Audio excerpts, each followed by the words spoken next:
everybody. I hope you've had a good day so far, and if you have, I hope this can be a part of it, and if things haven't been exactly as you would have hoped, I hope this could be a little break from that. Let's see, we're gonna start with Undertale.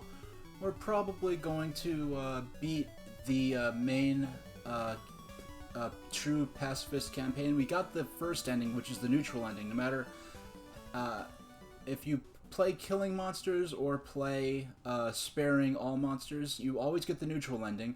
If you played as a pure pacifist up to that point, you then are given the chance to go back and, which we did in our last stream, and work towards a better ending, which is the true happy ending of the game. So, let's get started.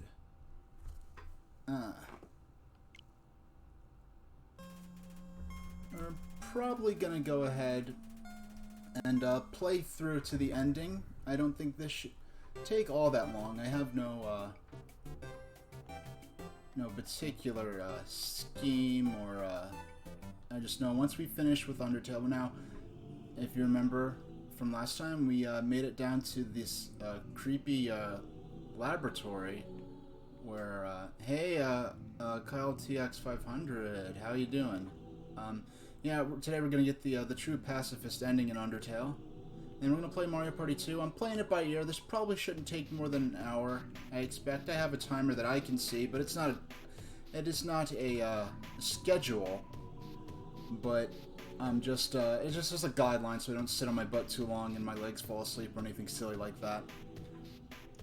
So Asgore asked everyone outside the city for monsters that had fallen down. And there's a bit of lore, a bit of unused text in the game that somehow didn't get used, or a situation that you can't make happen, and it's not an extraordinary one.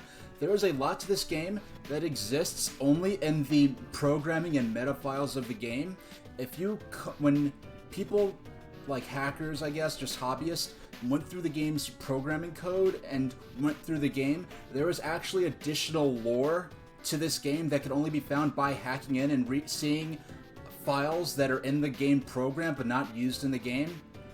And not just that ideas that weren't used, there is that, but there is actually, interestingly enough, there are actual characters that don't appear in the game, that never appear in a normal playthrough. And the lore that you read as you go through these unused audio files, these unused bits of text, some of them are written in code, that actually imply that there is a character in this game that erased himself from existence in this game's backstory. A very mysterious character that is only known because of people hacking into the game. And the lore is that he somehow, in some kind of experiment, erased himself from existence. Oh, excuse me. I'll scroll through this again, but what I was getting at there is that there is a line of text that explains that entry number 6, Asgore asked everyone outside the city for monsters that had fallen down. In this game, in this underground kingdom, fallen down is a term for a monster that is in the process of dying. When a monster dies of natural cause in this game, they sort of go comatose, and then eventually they die and their body crumbles into dust. And so when they fallen down is kind of like a euphemism for that. Like I would say passed away, often to be polite, instead of died. But it's never explained in the game. So there are lots of instances of the term fallen down having appeared in this game that have a sort of double meaning. So Asgore asked everyone outside the city for monsters that had fallen down. Their bodies came in today. They're still comatose, and soon they'll all turn into dust. But what... Yes, I remembered to start the stream. Thank you very much, my past self, who set a timer out of lack of confidence for myself. But what happens if I inject determination into them? If their souls persist after they perish, then freedom might be closer than we all thought. Now, in this game, there are lots of references to determination, especially in regards to save points. If you weren't here for the last stream, we discovered that determination is a literal physical substance that can be extracted from a human soul. So, entry number 9. Things aren't going well. None of the bodies have turned into dust, so I can't get the souls. I told the families that we would give them the dust back for the funerals.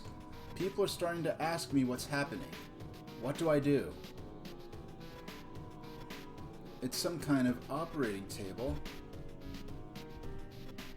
It's sticky, which is really kind of creepy. Well, this whole place is creepy. So we have these sticky operating tables. We have the bodies of dying monsters that were brought in to be experimented on by injecting determination. Now these operating tables are sticky, so we are very uncertain of what the previously jovial but does make mistakes Dr. Alpha said. There's something dark going on here. This is very, very different from the tone for the rest of the game so far. You turned on the sink. You turned on the sink. You turned on the sink.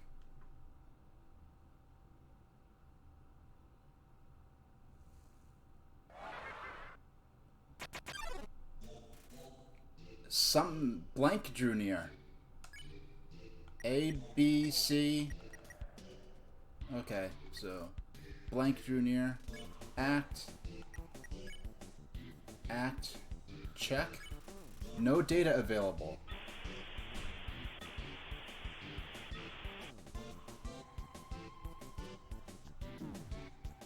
Yeah, so if you've played Electroplankton on Nintendo DS or DSi, smells like batteries.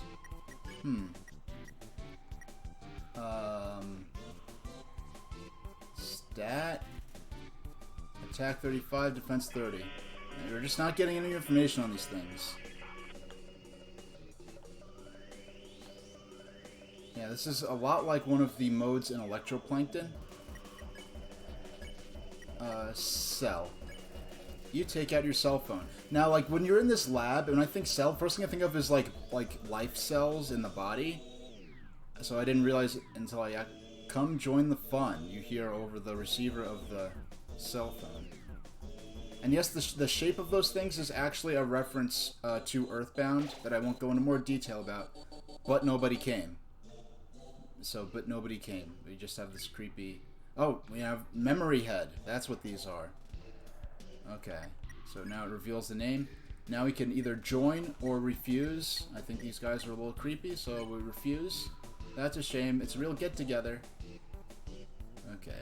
This is the only tech these guys have. Or these things, or whatever these are. Seems like it doesn't care anymore. And now we can spare. You won. You earned 0 EXP and 0 gold. I'd be very concerned if these guys had money on them. There's something here. There's a red key laying in the sink. You took it and put it on the keychain.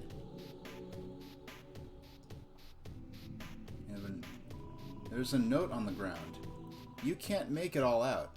Drain. Dropped it. That's all you could read. And we have this console here. Click. The red key fits perfectly into the slot. So, we're making progress here. We're advancing the scenario.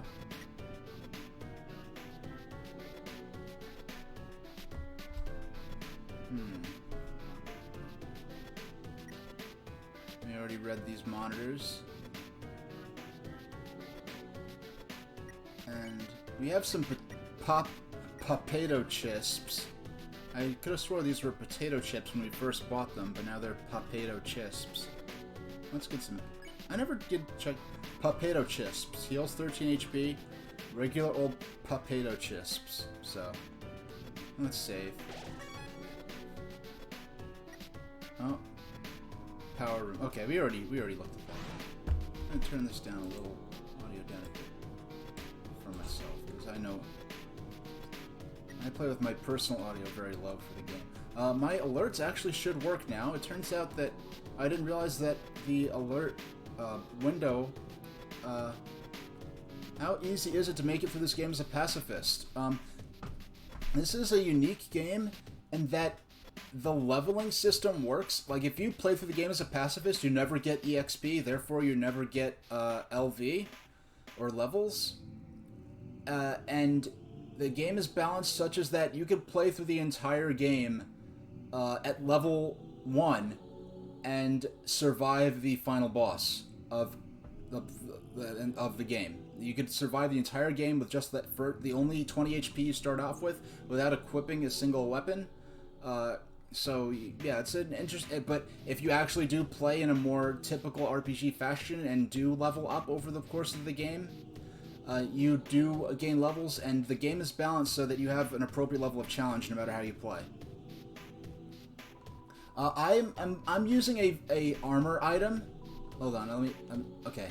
I'm using an armor item that makes the game much easier than it normally would be. You have to grind to get money, and then once you grind to get money to unlock a special set of armor, you have to get like 1,000 gold to unlock the right to purchase it, and then once you've purchased it, the game starts at 9,900. I mean, the armor price is 9,999 gold.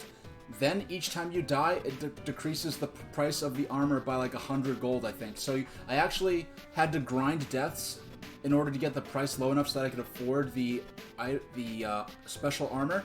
And the armor actually warns you that if you buy this, the battles will have no challenge. They do have some challenge, especially with the boss fights. And I've played through I've started the game up at spots like right before the boss. You don't have to see me like grinding for gold or to get healing items.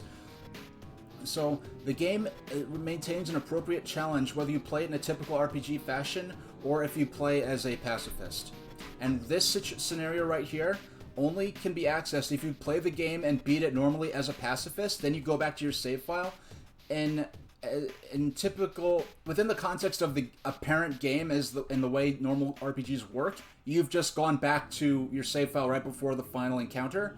But within the greater lore of the game, the fact that the main character can save and go back is actually part of the lore of the game. So what we did was we beat the game. We got the mediocre ending that doesn't end very happily, and that ending does vary on how you play the game. Then you have to go back and make friends with certain characters you can't make friends with until you've already seen the normal outcome of the game.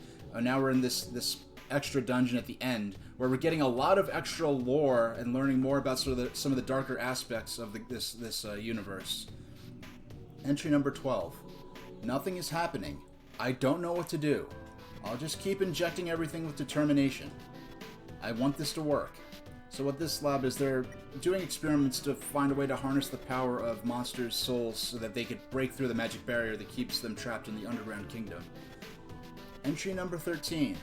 One of the bodies opened its eyes. So, getting some creepy results.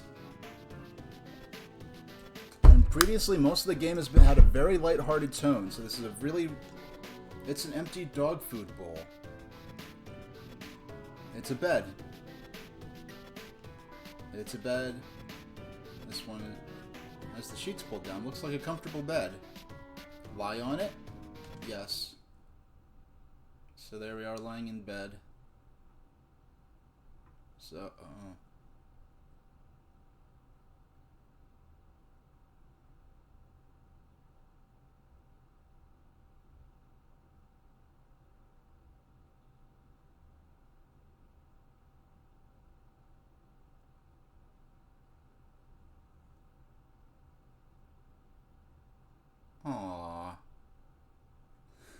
I have done 3 playthroughs of this.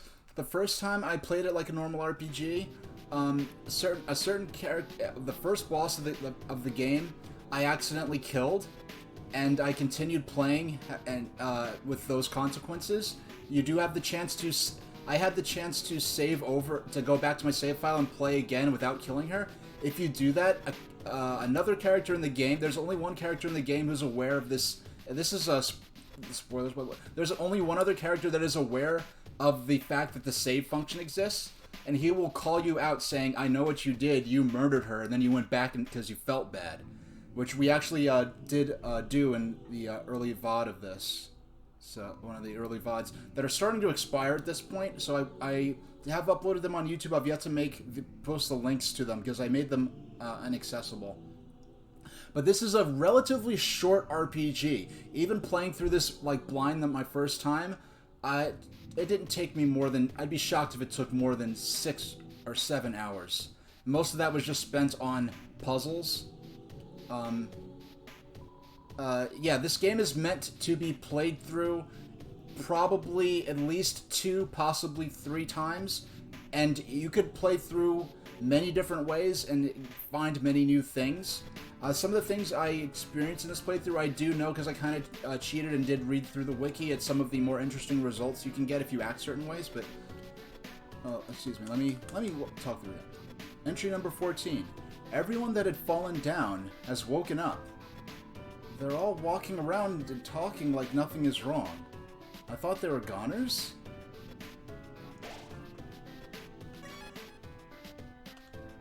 So, seems these creepy experiments to inject determination into dying monsters have actually somehow resurrected them from the brink of death.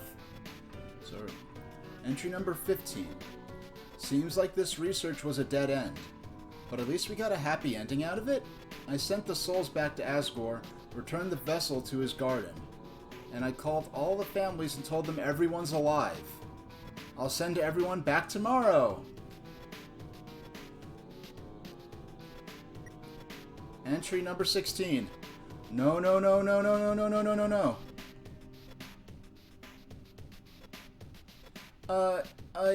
Yeah, it is, oh, there's nothing wrong with reading the wiki, but I'm just saying, like, having discovered what I did, the game's only letting me walk that fast. I can't walk any closer. Okay. There's a green key lying in the bathtub. You took it and put it on your keychain. Yeah, like, the things I learned after reading the wiki, I kind of regretted... Oh. Yeah, but what's all this? Yeah, there are a bunch of VHSs. It seems like it's mostly cartoons of some kind. They seem to be alphabetized, save for a few stray, sticky ones. Note on the floor. There's a note on the ground. You can't make it all out. Under sheets. That's all you can read. So we have to go back to the beds and find a key there. But some of the things that I found, I sort of regretted learning in that way. But to be real, I'm not obsessed enough to play through this a dozen times. This is one of the few RPGs that I've really played through a second time. Like, even the original Pokemon that I got back in '99, I only played through that beginning to end one other time. I only played through the original Link's Awakening on Game Boy once. So I have a lot of games that I cared a lot about, especially RPGs that I'm fresh for pretty much. I haven't played since they came out, so I'm looking forward to doing that on stream. But there's a VHS player with a few tapes picked out beside it. Just a quick commentary. It's funny how we call them VHS players now, the way we say DVD player, because back when these were current, when this was the current technology, yeah, they said they were sticky VHSs. I just considered, as you responded to that, the possible implications of that. There are lots of references throughout this laboratory of things being sticky. So it's not just the VHSs. But this is an E-rated game. Is it a T-rated game? Because this game does get a little dark. Yeah, back in the when VHS was the current home video technology, we just called them videotapes or videos. We never called them VHSs, really, even though the logo was everywhere. We never called them VHS players, really, until DVD players came about. It really wasn't until DVD players were becoming... till VHS was basically obsolete that I noticed people calling them VHS players. But anyway, there's a VHS player with a few tapes picked out beside it. They seem to be labeled in a specific order. Will you watch one? Tape 1. Okay. Just a little context. All of the main major characters have a unique, like, speaking sound as their text appears on screen. So if you, so these are, you could, even though it's black, an E10 plus rating, that is very generous considering that Earthbound, Mother 2, got the, well Earthbound's the American localization of Mother 2, Earthbound, got a T rating. And with some of the stuff in this game, I'm impressed that this game managed to get E10+. Psst, Gory, wake up. What is it, dear? And why do you have that video camera? So we can't see what's going on, but shit, someone has a video camera. Shh, I want to get your reaction. Gory, dearest, what is my favorite vegetable? Carrots, right? No, my favorite vegetable is edamame. Get it? Go back to bed, dear. No, not yet. Hee hee hee. Now, if I were a dog, what breed of dog would I be? I don't know, honey. What kind of dog would you be? I would be a Pomeranian. Ha ha ha ha. You sure are excited to have this child. You know, if you keep making jokes like this, one day you could be a famous Momedian. Well, I'm going to bed. Hey, come on, Tori, that one was funny. Ha ha ha, I know, I'm just teasing you. Good night, dear. Good night, honey. Oh, I didn't do the voice right. Oh dear, perhaps it is too dark in here for the video to come out.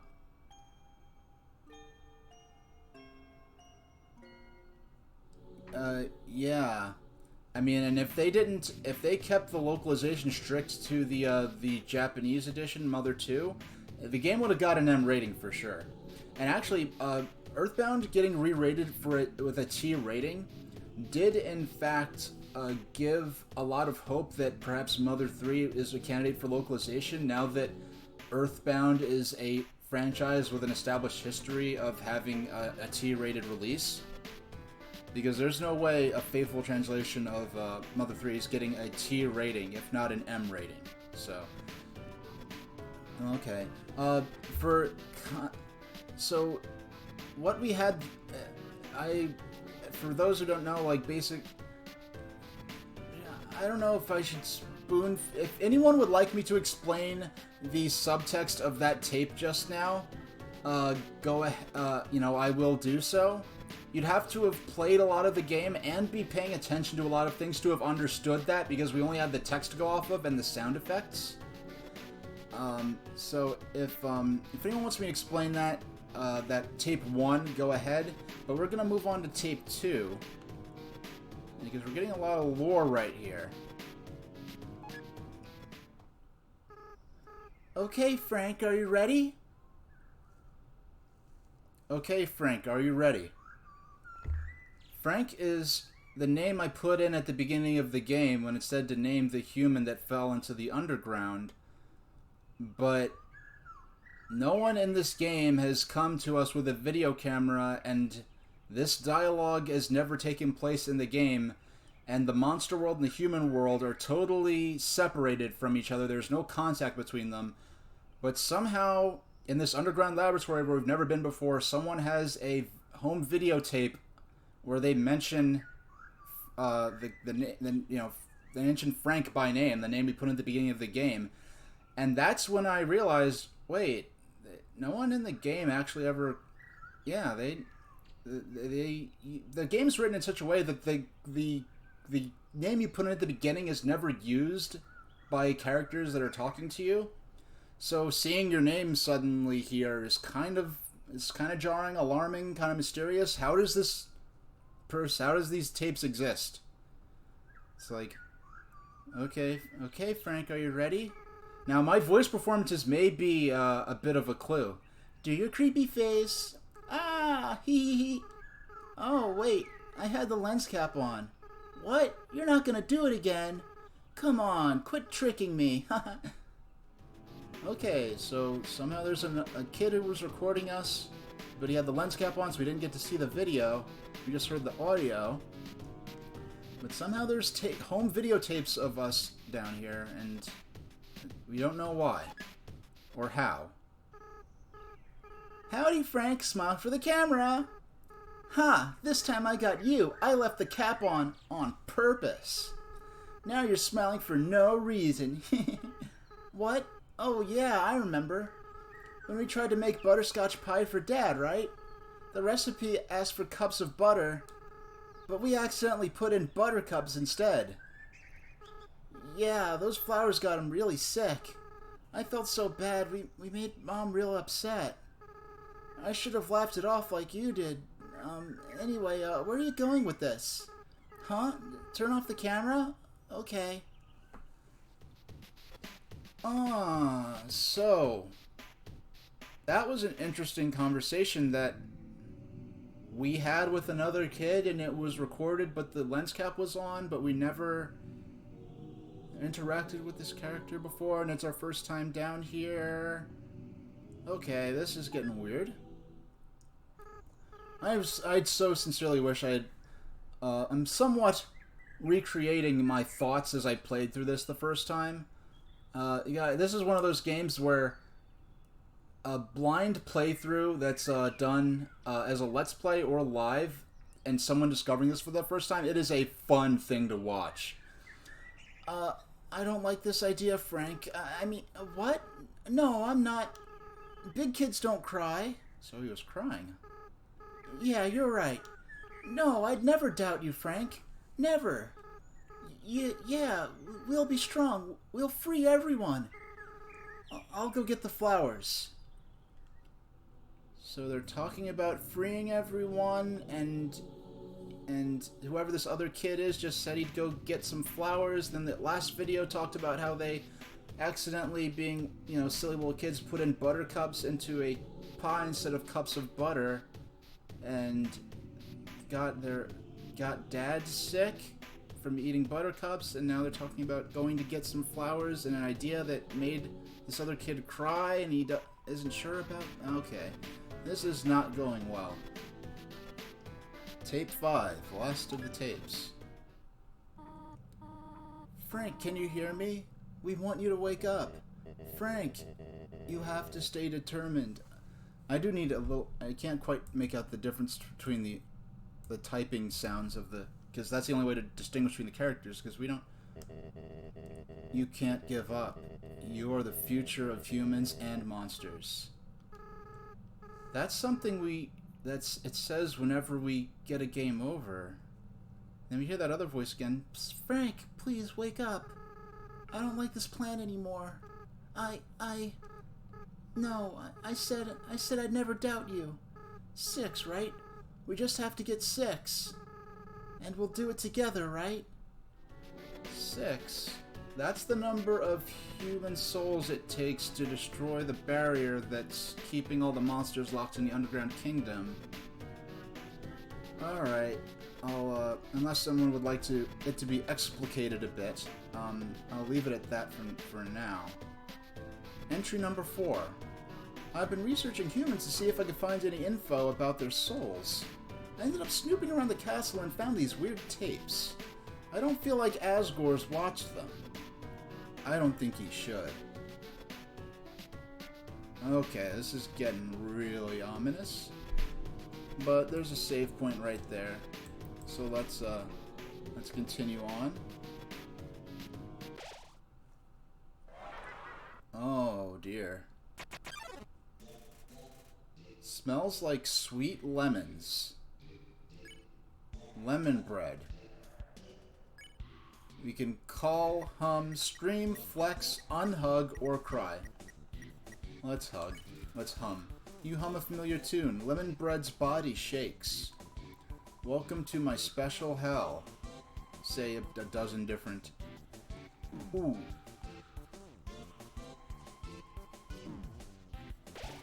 Smells like sweet lemons.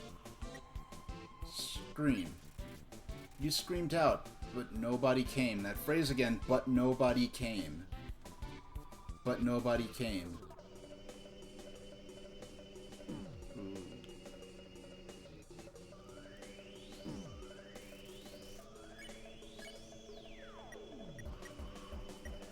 Let's flex. You flexed your arm. Lemon bread's muscle shakes. It's muscle, just the one. That's what they all say.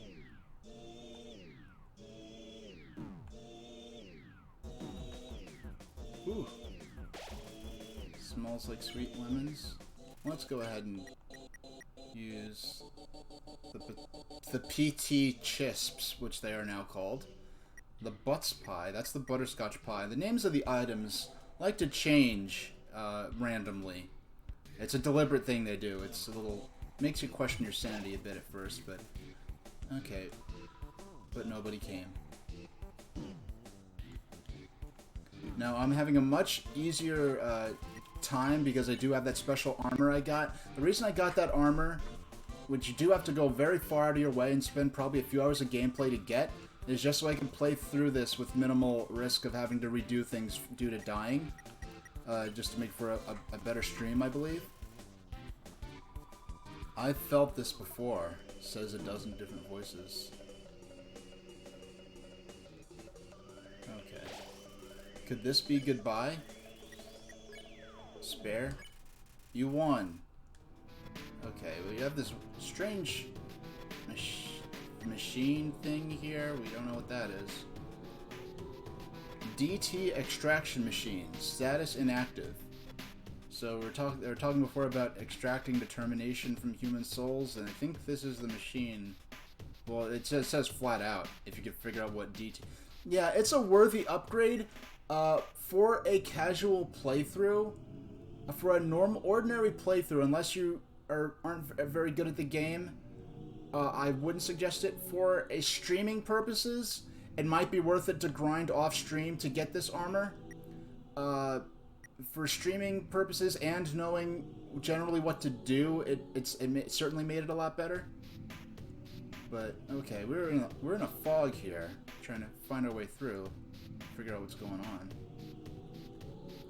But like if you, I don't know, yeah, when you get the armor, it specifically warns you in the game that battles will never be challenging again. It's not entirely true, but comes pretty close to it.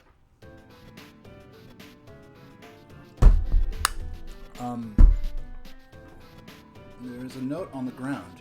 You can't make it all out. Curtain. That's all you could read. Alright, so we already got that one. The green key fits perfectly into the slot. So there's not much of a... You have no idea what's... We never find out what's actually in this room. You just have this creepy fog and, you know, we just stumble our way through. So we never actually do get to see what's in there.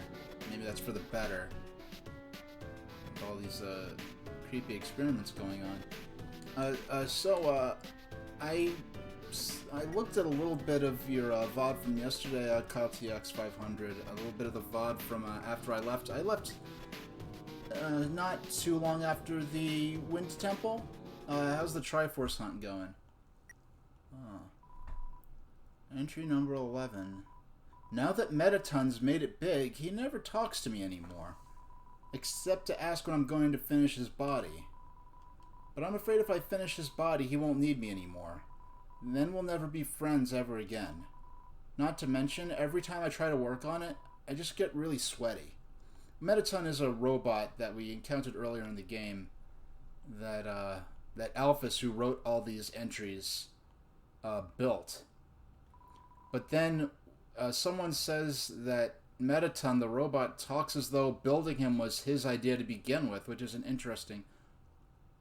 Oh, you finished the Triforce hunting. You know, I really underestimated I mean, I mentioned it in chat. They seriously streamlined the Triforce hunt in Wind Waker HD, which I never played. Well, I played the E3 demo at the Nintendo store, but there's a switch on the wall. Yeah, I played the E3 during E3 2013. I did get to play the demo of Wind Waker HD, but that's all I played of it. Press it. Yeah, I don't know. Wind Waker HD, it looks great, but the way they changed the lighting, they put in this harsh... Okay. That's creepy. They put in this harsh bloom effect in the lighting that really I don't think complements the art style. And it's frustrating because there's so many improvements, including, like, the graphics. I love this kid's just blank expression. It's the Amalgamate.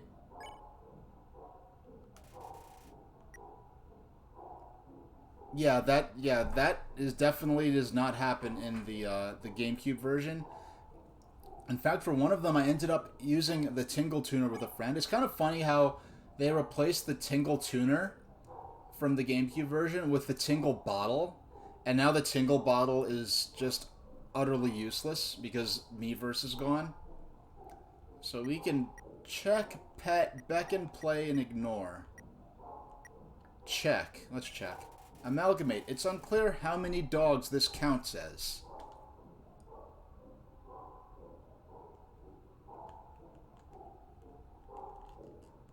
That's creepy. Amalgamate is watching you intently. Let's beckon. You call the Amalgamate. It bounced toward you, flicking a strange liquid from an orifice.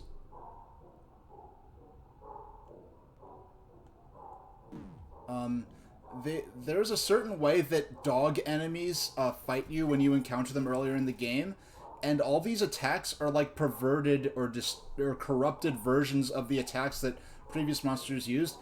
Now, the implication here is that she injected these monsters with determination, that these dying monsters with determination. They seem to be resurrected from the brink of death.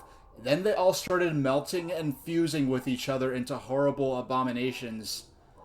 And that's what we're fighting here is a bunch of different dog characters that have been melted into one sort of undead being.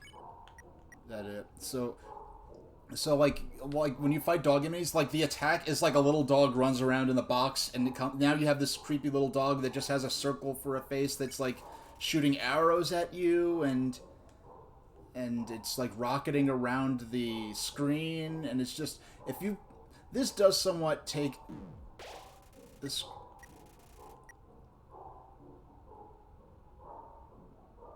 And I said this in chat yesterday in your chat, Kyle, but it does not. I have to.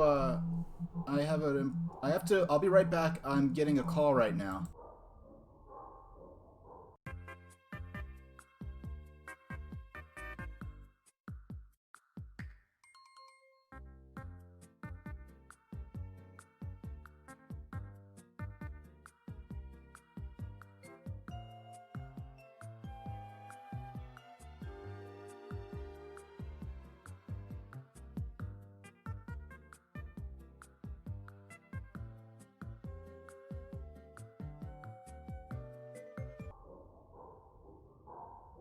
Hey everybody, it was the only person in the world that I would interrupt the stream for.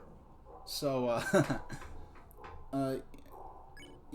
these days, the way things are, you know, with the virus and other things, you know, when certain people call, you just want to pick it up and make sure they're still alright. So, let's pet it some more. You pet the Amalgamate. It convulses rapidly, then calms down. It rests quietly on your lap for a moment. Zzz. Suddenly, it shoots away and crawls wildly on the walls. That is... Okay. I do not need to die right now. Let's use the leg hero, which is short for legendary hero. You the legendary hero, your attack increased by 4, your HP was maxed out. Okay. And that's another thing, when you play the pacifist route and only have 20 HP throughout the entire game, you do, a lot of the late game healing items will restore you to full health, because it restores more HP than you'll ever have in the actual game, so let's play with it. You throw your weapon to the corner of the room. The Amalgamate brings it back to you proudly. You repeat this process a few times. Now Amalgamate is very tired. It leans its dripping amorphous body on you. This is so sad. A lot of the impact of seeing, like, these monsters kind of is in this state. It kind of, a lot of the emotional impact does somewhat rely on you. Oh, it's too tired to play. I forgot how to get through this. It does sort of, somewhat of the emotional impact does depend on you having played and see how these monsters are actually supposed to be and act.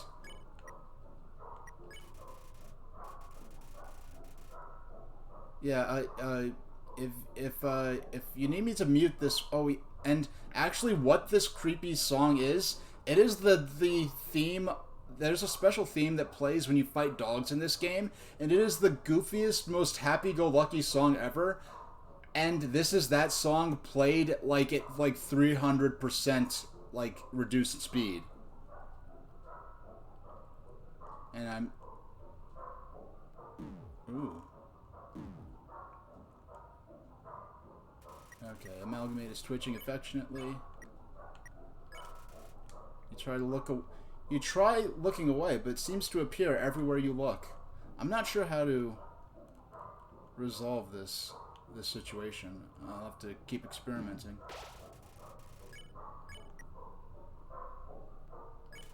You pet the Amalgamate, it starts to generate a strange eye happiness froth. Oh no, it starts to generate a stage 1 happiness froth. Ooh, I do not want to die in this game. I do not want to redo stuff over. Convol. Okay.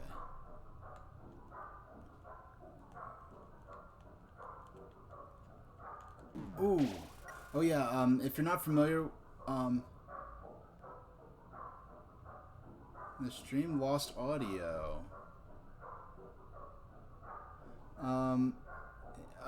I don't want to instantly sort of blame it on your end, but you did say you're having some problems. Everything I'm looking at on my end is okay.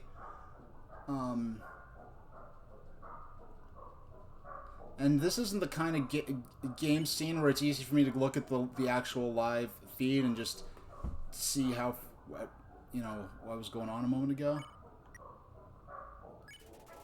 You pet decisively. The Amalgamate seems to be satisfied by all this. And Dogany is contented, so we can spare now. You won. You earned 0 XP and 0 gold. The switch doesn't do anything. Actually, I wonder, now that I turned on the fans, I wonder if the other room is clear now. Yeah, if it keeps happening, I'll see if something's going on. It's not something I've ever seen in any of my VODs, and I haven't heard of any audio trouble on coming from my broadcast since... Oh! So this is what was in... Oh, what was in here. I think. Entry number 19. The families keep calling to ask when everyone...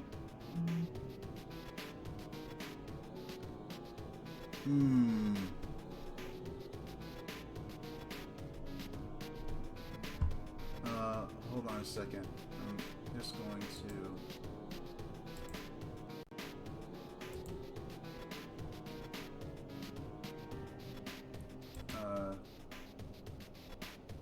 I'll be right back.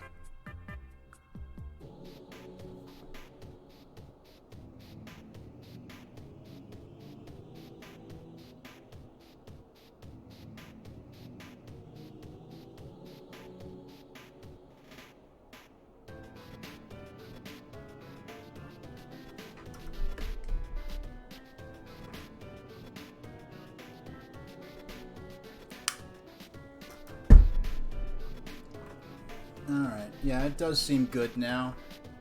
And it's funny because I see you chatting, Cat's Eye, but it still says I have 0 viewers. So I'm actually just gonna go ahead and no audio. Cat's Eye, do you hear my audio? If... Oh.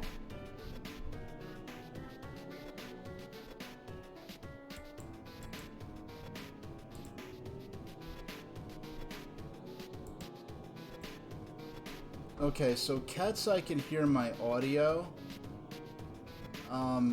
If Kyle, if you can't hear my audio, then maybe it's a problem on your end, or something else weird is happening.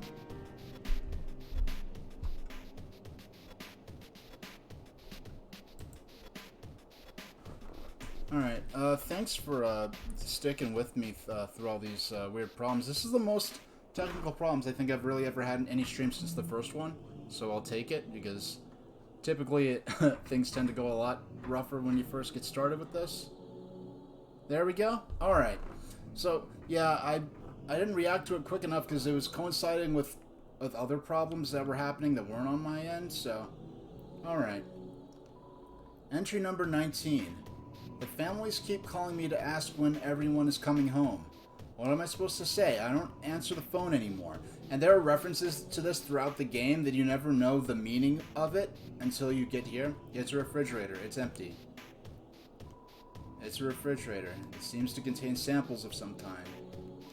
Entry number 20. Asgore left me 5 messages today. 4 about everyone being angry. 1 about this cute teacup he found that looks like me. Thanks, Asgore.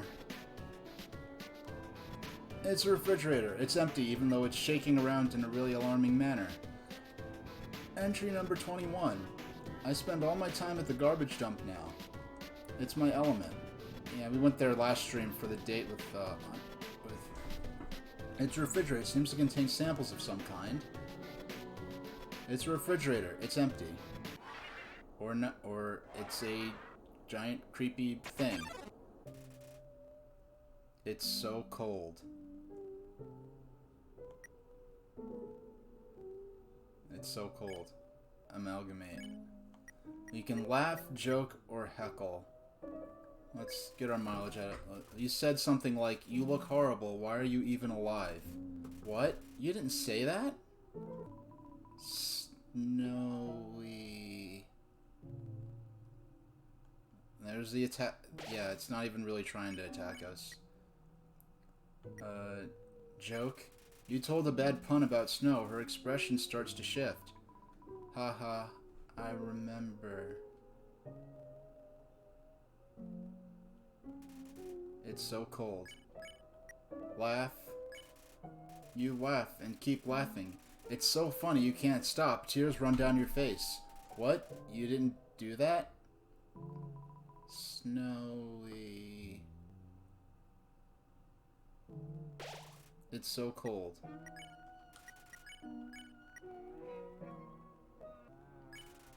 But it's not funny. We laugh, but it's not funny.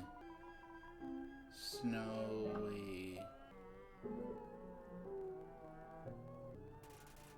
Yeah, this is very, very disturbing. You told the band put about Snow, her expression changes more. Haha, thank you. It's so cold. Let's try another joke. You told a bad pun about Snow. She's completely calmed down. You won. We didn't even spare. Just go straight to you won. And you found a blue key on the ground. You put it on your keychain. Because we found this room before, but we didn't get. You can't get the key until you fight that really sad monster.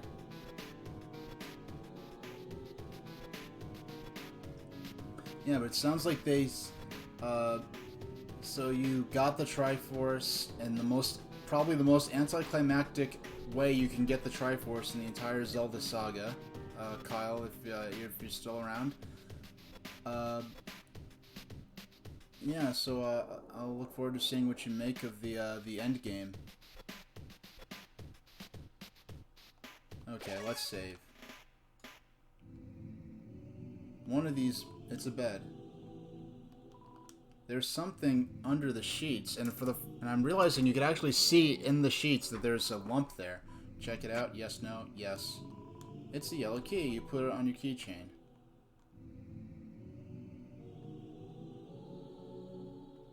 Oh, you have a bunch of potted yellow flowers here. Entry number 7. We'll need a vessel to wield the monster souls when the time comes. After all, a monster cannot absorb the souls of other monsters, just as a human cannot absorb a human soul. So then, what about something that's neither human nor monster? So, possibly a plant or something like that. Entry number 10. Experiments on the vessel are a failure.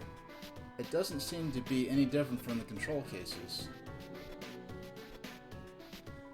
Yeah, for the players that went around exploring the islands that the plot wasn't directing you to explore, then when you got to the Triforce, and a lot of those islands you can't do a lot unless you have the right items, so then when you got to the Triforce hunt, it kind of just felt like backtracking. But for me, I stuck strictly to the items that the game was pointing me toward. So when the game opens up after the Earth and Wind Temples, and then it tells you to go find the Triforce, to explore the ocean for the Triforce. And I also didn't really go around feeding the bait to the fish to get the chart filled in. So I was filling in the chart and looking for the Triforce. I was filling in my main seed chart, looking for the Triforce charts and shards at the same in one go. And when I did it that way, I was fortunate that I did it that way because I had a lot of fun. Whatever, they're a hassle to work with anyway. The seeds just stick to you and won't let go. So they're talking about trying to experiment with these potted flowers to be a host for these monster souls. Oh dear. Yeah, this enemy is breaking through the game's interface. So we just have comma. We could check on, we could pick on, clean, mystify, hum, or pray. If you pick on comma, it seemed effective. Then we have a bunch of text garbled over each other. Oh, what's this?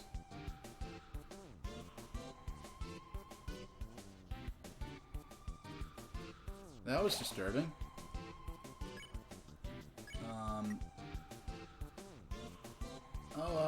Cat's Eye, thanks for the host.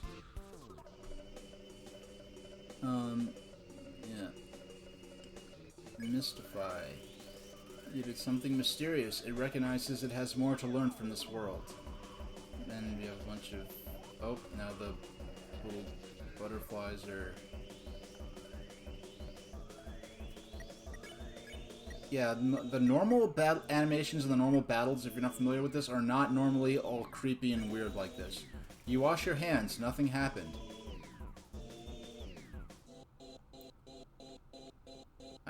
Something about this character that I'm in the battle, in the bullet box as it's called, is so... Oh, Cat's Eye, like, you just being here is even if you're not chatting... Just being here is more than I could ask for, because, you know, I'm just some guy playing video games, so I appreciate you spending your time with me. Hum. You hum a familiar tune, but no one heard you. Yeah, so we've seen all the different attacks at this point. There's something about this character, this weird bird-headed guy, is just really, like, pray. You kneel and pray for your safety. Reaper Bird seems to remember something. Finally, someone gets it. Ribbit, ribbit, courage.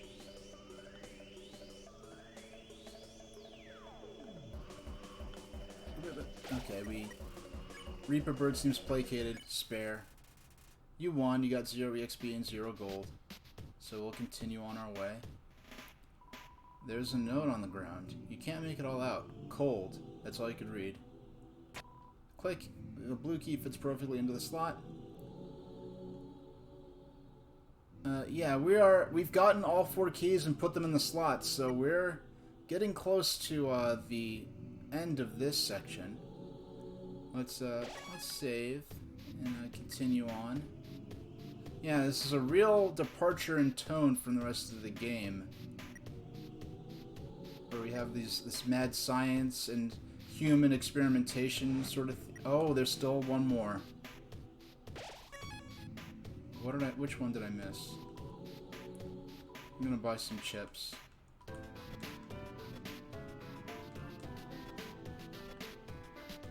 Yeah, we're still missing one. So we gotta go back. I thought I had all... Wait, let's see. Do we have the item yet?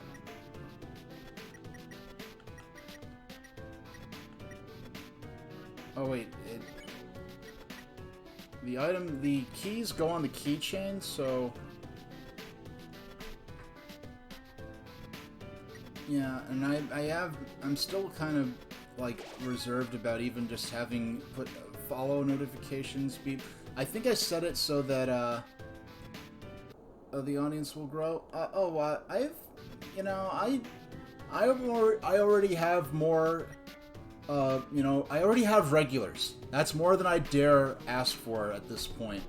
So, so just that alone has blown me away. Oh, is this? Did I never put a key in here. Click. The yellow key fits perfectly into the slot. I'm glad. Okay. I was so caught up in the lore of all those creepy old videotapes that I missed out on.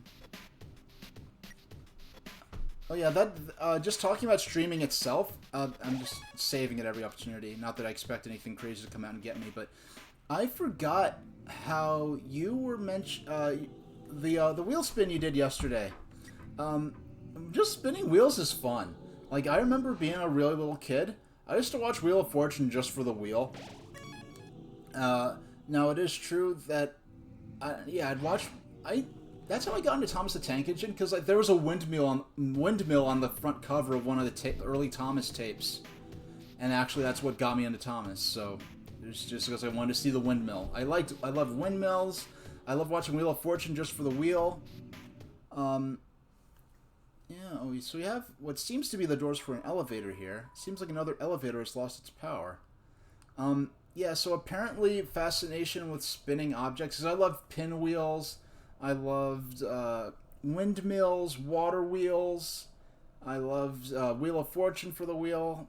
You know, I had a spinner here. I had the spinner long back when you had to order them from disability supply catalogs, but apparently that's a common autistic trait, and wouldn't you know it, I actually am on the spectrum. So I didn't know that was an autistic trait, you know, an actual like clinically observed trait until much later on. But yeah, so apparently I was playing to type, I guess, from early on. It seems like this controls the elevator's power. Turn it on, yes or no? Yeah, let's turn it on, because we obviously have to turn it on to advance the scenario. So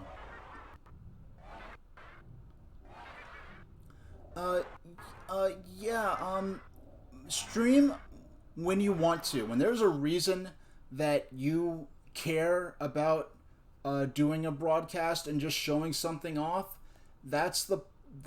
and then I guess because I happen to be used to doing static YouTube videos, and I actually was a child actor, so I'm probably used to performing for a camera in ways that some people might, especially in my case for people on the spectrum. So I might have had certain exposure to certain things, maybe that gave me additional confidence and skills for doing public video content, first pre-recorded on YouTube and now in a live broadcast format.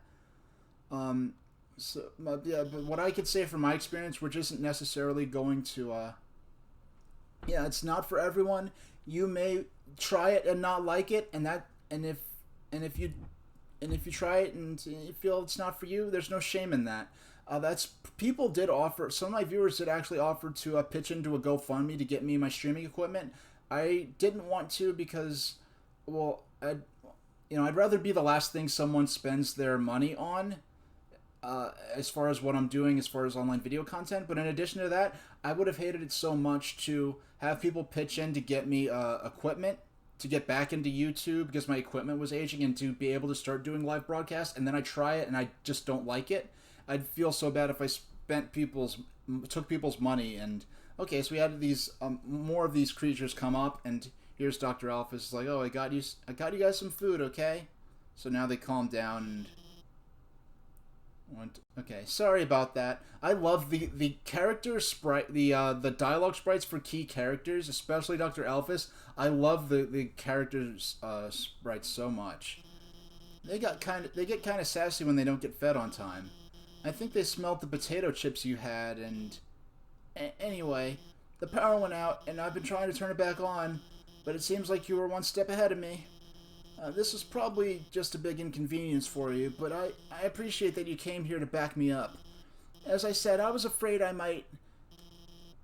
Now, how I imagine this character is kind of having a bit of a lisp, you know, because the way, like the potato chips, it says potato chisps, So it made me think that maybe it's saying it the way Alphys would say it, but I'm not confident of a voice actor do a good voice for her.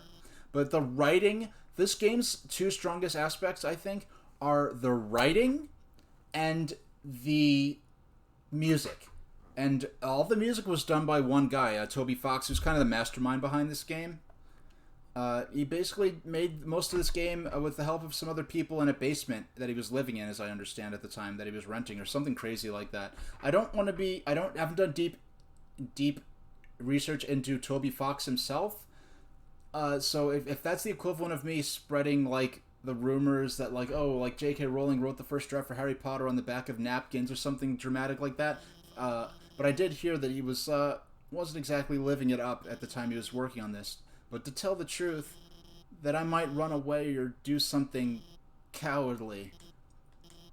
I suppose I owe you an explanation. Alphys has some issues because she's responsible for all these monsters having been transformed into this pitiable state, in addition to other things. And if you take certain actions in the game that add to her depression, it is implied in some of the bad endings that you can get. It is directly implied that Alphys committed suicide as a result of your actions, which I actually did have happen my first time playing this, so I felt really bad. But as you probably know, Asgore asked me to study the nature of souls. During my research, I isolated a power I called determination. I injected it into dying monsters so their souls would last after death. But the experiment failed. You see, unlike humans, monsters' bodies don't have enough physical matter to take those concentrations of determination. Their bodies started to melt and lost what physicality they had. Pretty soon, all the test subjects melted together into those. Seeing them like this, I knew I couldn't tell their families about it. I couldn't tell anyone about it, no matter how much everyone was asking me. And I was too afraid to do any more work, knowing everything I'd done so far had been such a horrific failure. But now I changed my mind about all this. I'm going to tell everyone what I've done. It's going to be hard, being honest, believing in myself. I'm sure there'll be times where I'll struggle. I'm sure there'll be times where I screw things up again, but knowing deep down that I have friends to fall back on, I know it'll be a lot easier to stand on my own. Thank you. Oh, here they are again. Come on, guys. It's time for everyone to go home. I just love this character's...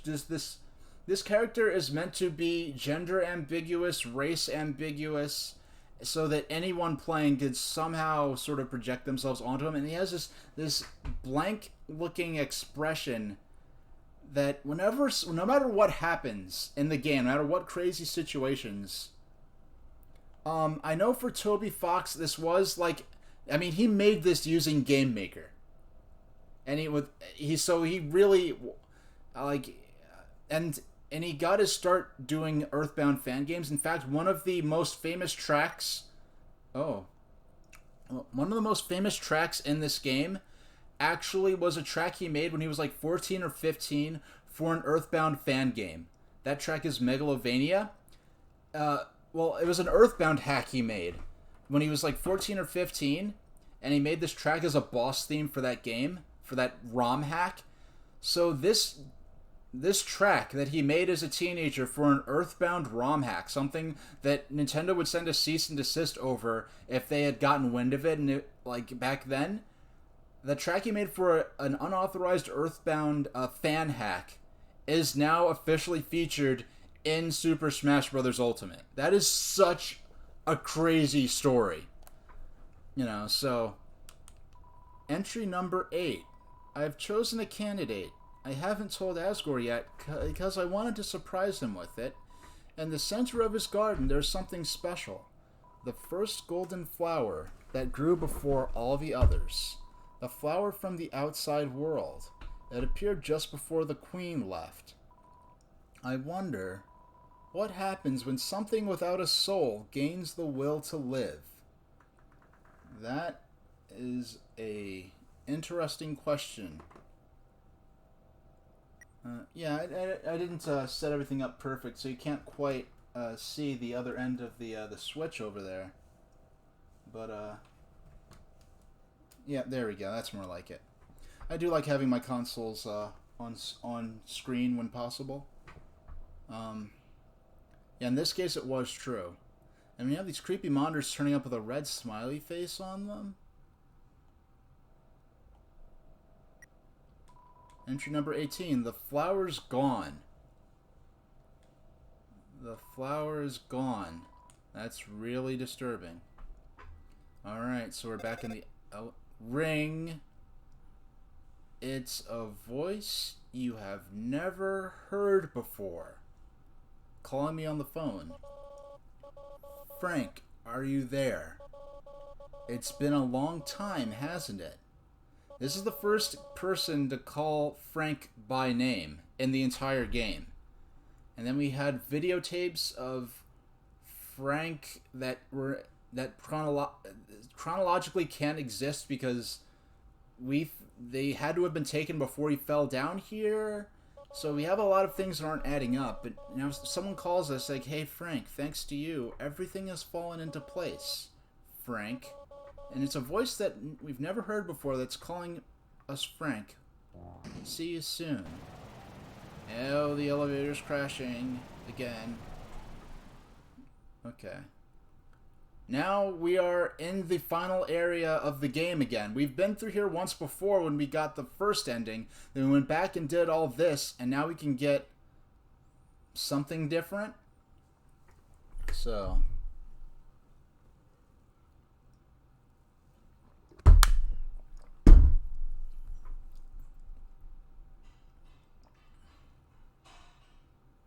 Okay. Now, when you start the game, at the beginning of the game, there's an area exactly like this where the tutorial takes place. And when you reach the end of the game, you're in this identical-looking house, and it plays the only acoustic guitar track, and the only non-synthesized track in the entire game. It's an acoustic guitar. And when you first walk in and you see this identical place at the beginning of the game and you hear an acoustic guitar playing, it hits you. It is a real feels moment, and it's like, what is this game getting at? And as you go through here for the first time, it tells you the story of a previous human who fell down here and the prince who died. And we have his dusty toys here because he died and they spread his dust on the toys, because when a monster dies, the funeral is held by spreading the dust that's left behind on one of their favorite objects. So this child died in a tragic backstory, and they rubbed his dust on the toys that were left in the toy box. But now we have this awkward silence here, and when we go here the first time,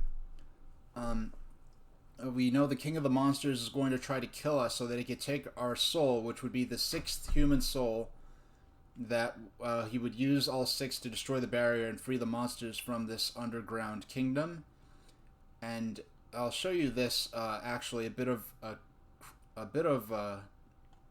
world building we have here. This is the final area before we got to the final boss the first time. But when we go, we'll go downstairs and find that there is a... I'll just show you. That's the gate to the final area before the final boss. We're going to go up there in a moment, but... So we go down here, and we have all these different coffins, and each of those were... because previously 5 other children came down here and were killed by Asgore, and we have... It's a coffin. There's a name engraved on it. Frank. It's empty. So it's... The implication is that they have a coffin with your name on it, ready to go for when he kills you and takes your soul. So...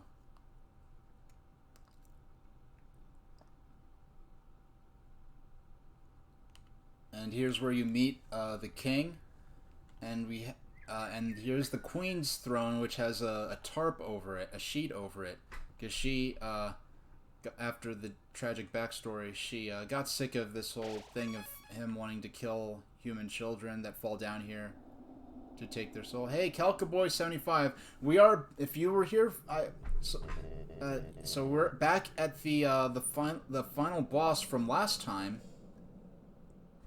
Coffin ready to go. That should be a service. Well, especially nowadays, because there's more than enough things out to get you. This is what keeps us all trapped underground. This is exactly how this encounter begins last time, before the fight with the King of the Monsters, Asgore. And so we fought this, we got the first ending, then the game sends us back, and it gives us opportunities to make new friends and encounter new scenarios that will hopefully give us a better ending this time. Please do what you must. So he wants to he's going to kill you, but he's very hesitant, he's very he's very reluctant to do this. So I see. This is it then. Okay. Ready? And those are the other human souls. And this is exactly how it starts before. A strange light fills the room. Twilight is shining through the barrier. It seems your journey is finally over. I'm glad some of the other stuff before didn't gross you out, because, you know, because this can be a little tough to... Some parts of this can be a little tough to stomach. It's not the, human. It was nice to meet you. Goodbye.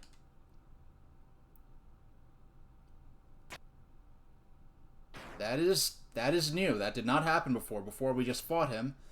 And, oh, here's Toriel from the beginning of the game, who we have not seen since the first opening, like, half hour of the game, and now she's reappeared for the first time.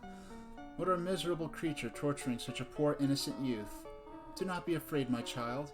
It is I, Toriel, your friend and guardian. At first, I thought I would let you make your journey alone. But I cannot stop worrying about you. Your adventure must have been so treacherous, and ultimately it would burden you with a horrible choice. To leave this place, you would have to take the life of another person. You would have to defeat Asgore. However, I realized I cannot allow that. It is not right to sacrifice someone just simply to let someone leave here. That is not what I have been trying... Is that not what I have been trying to prevent this whole time? So for now, let us suspend this battle. As terrible as Asgore is, he deserves mercy too. Tori, you came back. Do not Tori me, dreamer. You pathetic whelp. If you really wanted to free our kind, you could have gone through the barrier after you got one soul, taken 6 souls from the humans, then came back and freed everyone peacefully. But instead, you made everyone live in despair. And yes, this is true. They never mentioned that, yeah, he could have done that. But if you think about it, yeah, he actually could have done exactly as she said. She could have taken he could have taken one soul, came to the surface, murdered, went and killed some, went to the, prison and killed some serial killers or something, and then came back, took in their souls and came back and free everyone. Because you would rather wait here hoping another human never comes. I love the facial expressions in this scene. Tori, you're right. I am a miserable creature. But do you think we could at least be friends again? No, Asgore. Oh, there's... Oh, Asgore, human. Nobody fight each other. Everyone's gonna make friends or else I'll... Hello, I am Toriel. Are you the human's friend? It is nice to meet you. Hey, nice to meet you. Hey Asgore, is that your ex? Jeez, that's rough, buddy. I cannot do all these voices justice. Lots of other people who've played through this game have done. There's a particular tradition with this game to do all the voices for the characters as best you can. But I do a good Flowey, but you haven't seen him since the beginning of the game. Well, in the last ending you do fight him at the end, but hey, nobody hurt each other. Oh, are you another friend? I am Toriel, hello. Hi. There's 2 of them? Yeah, Toriel and Asgore are the only goat monsters in this game. Hey, nobody fight anyone! If anyone fights anyone, then I'll be forced to ask Undyne for help. Hello? Oh, hello, Your Majesty. Psst, hey, human. Did Asgore shave? And clone himself? Hey guys, what's up? That voice. Hello, I think we may know each other. Oh, hey, I recognize your voice too. I am Toriel. So nice to meet you. The name's Sans. And, same. Oh, wait, then... This must be your brother, Papyrus. Greetings, Papyrus. It is so nice to finally meet you. Your brother has told me so much about you. Wowie! I can't believe Asgore's clone knows who I am. This is the best day of my life. Hey, Papyrus. What is a skeleton tile his roof with? Snow-proof roof tiles? No, silly. A skeleton tiles his roof with shingles. I changed my mind. This is the worst day of my life. That face is fantastic on Papyrus. Come on, Asgore. It's gonna be okay. There are plenty of fish in the sea. Yeah, Asgore. Undyne's totally right about that fish thing. Sometimes you've just got to, stop going after furry boss monsters and, just get to know a really cute fish? Toriel has if you read in the game, he had a crush on King Asgore and on, she had a crush on Asgore, but she really wanted to get with Undyne. So yeah, it's a metaphor. Well, I think it's a good analogy. Oh my god. Will you two just smooch already? That is a Mettaton, who was a robot we fought earlier in the game. In the fantasy realm where your alter ego exists, is there a special food he likes to eat? Well, like I say about my my Lunarian alter ego, if you don't know, it's this character here that Kelka Boy is referring to. But yeah, he's just me with a tail. So one of my favorite foods that I do talk about a lot. I love crepes. I love all kinds of crepes. Sweet crepes, savory crepes, all kinds of dessert crepes, dinner crepes. I really love crepes. So that's him and his Doorworm's favorite food. The audience is dying for some romantic action. Hey, shut up. Man, the nerve of that guy. Right, Alphys? And Alphys is like, I love Alphys's bad posture. I don't know if that's just because that's the type of monster she is, but the king's face in this scene is fantastic. You've never had crepes? So basically what a crepe is, if you're not familiar, it is just a super thin it's a super thin pancake that you basically just stuff with whatever you want. So you could stuff it with strawberries and cream cheese and make a dessert crepe. You could stuff it with chicken and mushrooms and have, a savory dinner crepe. You could stuff it with tofu and turmeric. You could stuff a crepe we could stuff it with peanut butter and jelly. There are pizza style crepes. They are just, have I ever enjoyed crepes while on a train? I have not. That is on my bucket list. I have yet to have crepes on a train. That would be the best. Yeah, I haven't had crepes on a train yet. So, Alphys.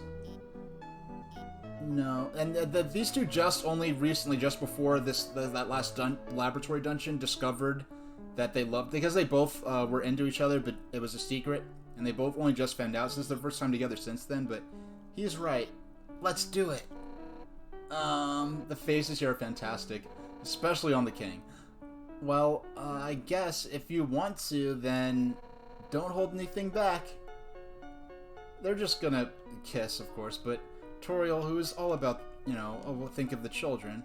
Wait, not in front of the human, because our human character is implied to be like 10 or something like that. Yeah, there's this interesting theme. One of the nods to Earthbound is that all the child characters in this game world always wear a striped shirt. Right, sorry, I got a little carried away there. Hee hee hee. Yeah, so all the people we've befriended throughout the game are now, instead of, we're not fighting anyone, instead they're all together and we're all friends. My child, it seems as if you must stay here for a while. But look at all the great friends you have made. I think you will be happy here. Hey, that reminds me, Papyrus, you called everyone here, right? Well, besides, her... Anyway, if I got here before you, how did you know to call everybody? I wouldn't be surprised. Just about anything you could think of has been stuffed into a crepe at some point or another.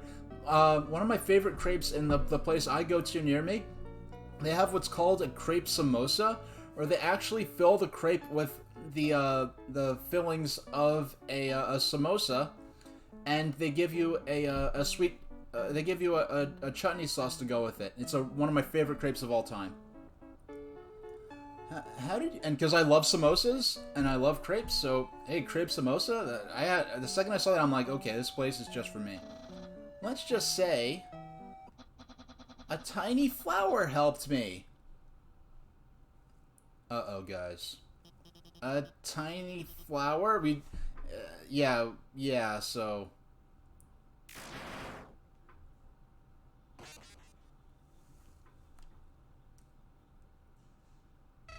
You idiots. While you guys were having your little powwow, I took the human souls. And now, not only are those under my power, but all your friends' souls are gonna be mine too. And you know what the best part is? Oh, Kyle TX500, if you have not played this game's first, and if you've not played the game before, this game's first ending is a trip. It is so disturbing and weird. I had to walk away from it for a while and pick it back up. This game's first ending, it goes full fourth wall breaking. Like, it plays like you're living through a copy pasta about a haunted game, and that sounds like, yeah, like, okay, whatever, but it is, even knowing that in advance, it is something else. It really plays with it well. And you know what the best part is? And this is a little character who you have not... This is the first character you encounter at the beginning of the game, and the last time we encountered him was the first time we beat the game, as he appears as the surprise final boss here, and here he is again, so... And you know what the best part is? It's all your fault. It's all because you made them love you. All the time you spent listening to them, encouraging them, caring about them. Without that, they wouldn't have come here. And now, with their souls and the humans together, I will achieve my real form. Huh? Why am I still doing this? Don't you get it? And at the end of the first ending, if you spare his life, he gives you hints on how you could go back and get a better ending, and this flower's the only character who was aware that this is a game and that there's a save system, and in the final battle he actually does start abusing the save file system to mess with you. Don't you get it? This is all just a game. If you leave the underground satisfied, you'll win the game. If you win, you won't want to play with me anymore. And what would I do then? But this game between us will never end.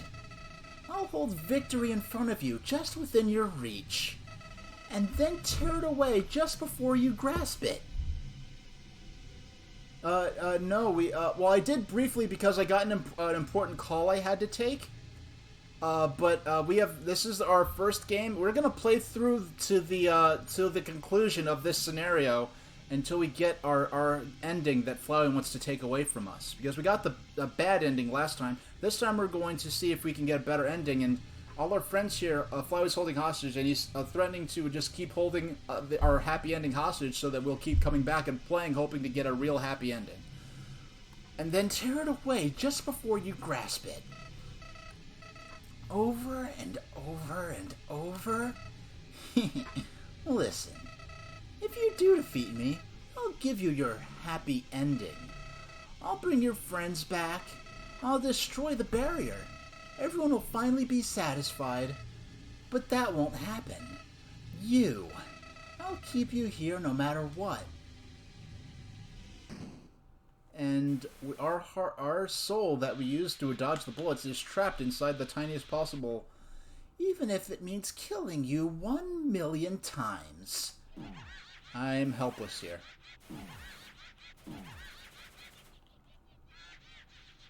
Uh-oh.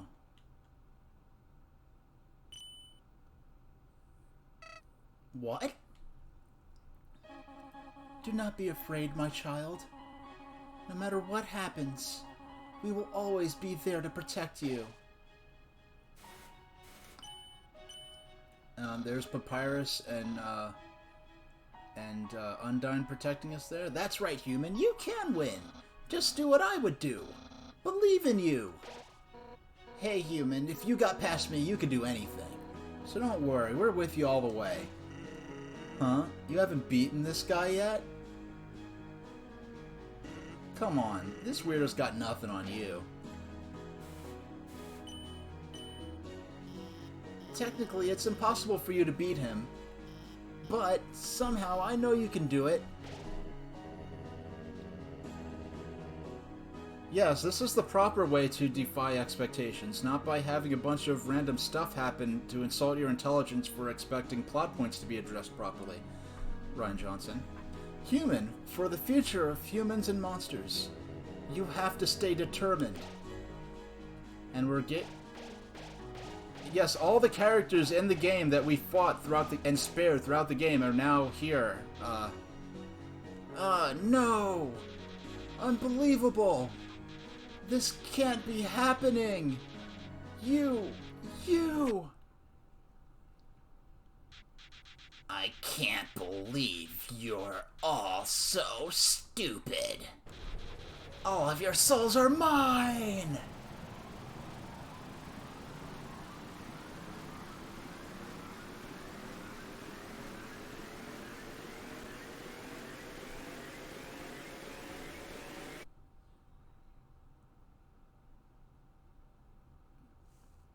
Who is this?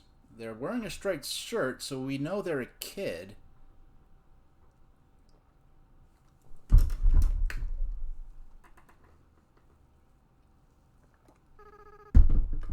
Finally. I was so tired of being a flower.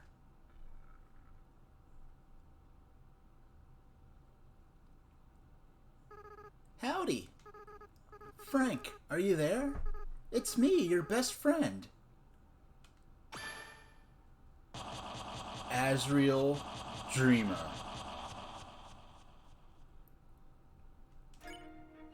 Yep, it's the end.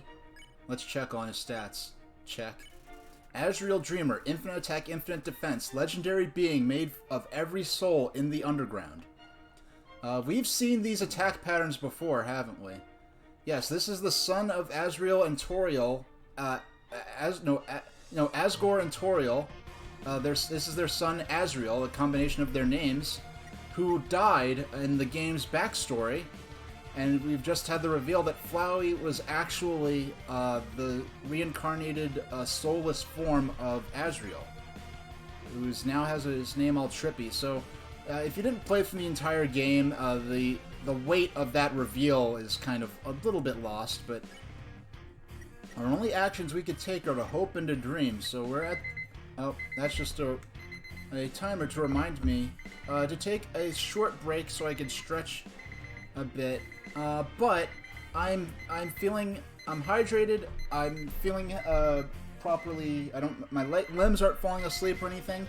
So let's get through the end of this battle, and we can either hope or dream. Let's hope. You held on to your hopes. You reduced how much damage you'll take this turn.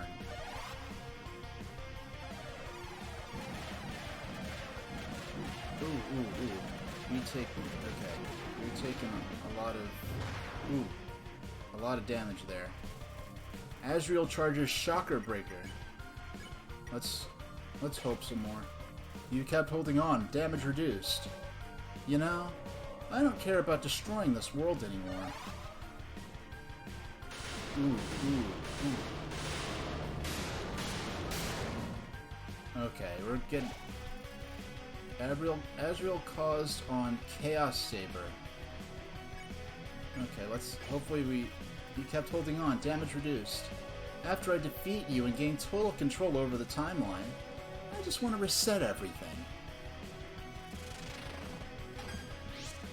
Ooh. Okay.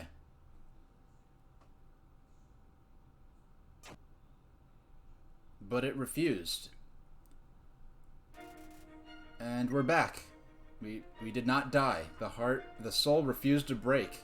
And normally the death animation is the heart breaks and then it just breaks into pieces and you get the game over and you go back to your save file. This time it refused to break. So we're in this to win this. I never did this before. We're gonna eat the pie that we've had since the beginning of the game that Azrael's mom made for us. Well, let's eat it in front of him and see if he has any unique reaction. Oh, he doesn't have any unique reaction.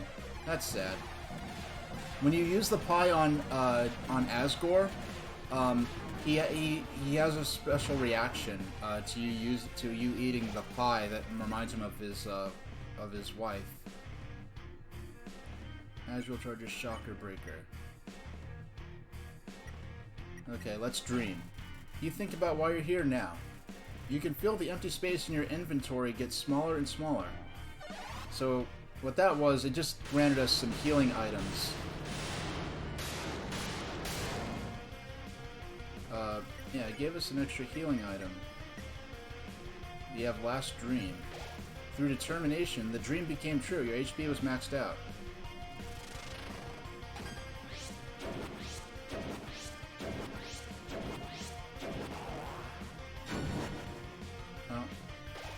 And we do have that special armor. The special armor also has the effect of giving us 1 extra HP per turn. So we really just have to keep living all your progress, everyone's memories. I'll bring them all back to 0.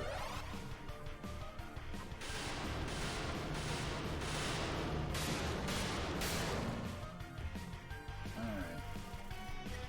Azrael ready, star blazing.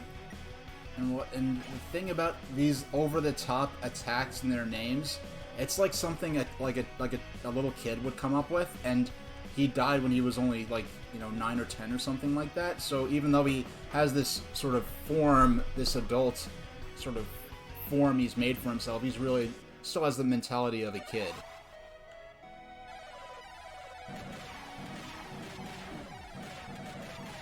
But he's talking to us like we know him or we grew up with him, but the human that he was friends with already died, but he's calling us Frank, which is the name he put in at the beginning of the game, so this is a very... yeah, the blend of animations and effects on screen during this battle is awesome. Now, there's this particular style this game has where all of the enemy sprites in battle are only rendered in pure black and pure white. This is the first use of color in any of the battles. You never got to... It's a shame. If you're interested, look back on how the normal battles in this game work, because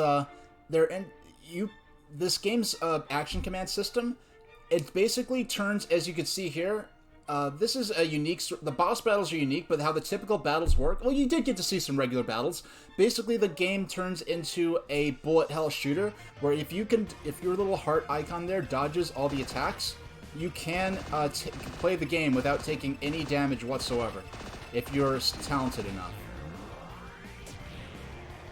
So let's heal up. Azrael calls on Chaos Saber, so that's the attack he's going to use next. Beat the legendary hero, your attack increased by 4, your HP was maxed out. And then you'll lose to me again.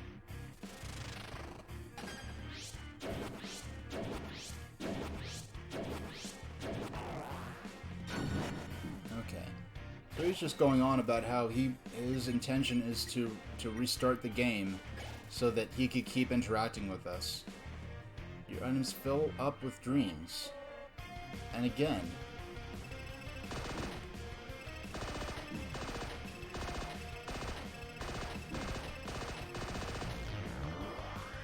Okay. Azrael readies Shocker Breaker 2. The dream came true. Your HP was maxed out. And again, yeah. There's one boss in particular. If you have any intention of playing this, and you don't want me to say everything, but like there's one item, like each of the bosses, like your normal mode is that you can just move the heart around, but each boss alters how your heart moves. Like one boss, it gives your heart gravity, so controlling it is like a platformer, so there are the platforms you're jumping on. There's another boss where your heart turns in, well, which represents your soul. Like within the context of the game's world, like the heart icon I'm playing with is literally the character's soul. So like if for some reason if his feet came lower down and hit the heart, he'd probably actually would deal damage. And there are parts where like the enemies like attack you like in the menus and stuff like that, and it's sort of fourth wall break. So yeah, it's really this game takes after the Earthbound series, but it's really the unique combat system that made me well, the writing and music are great. The music was all done by Toby Fox, as I mentioned before. Chaos Slicer he's going to use next. So, but it's really the unique battle system that really it is. I said really too many times there, but it is the unique battle system that really made me excited to play this game.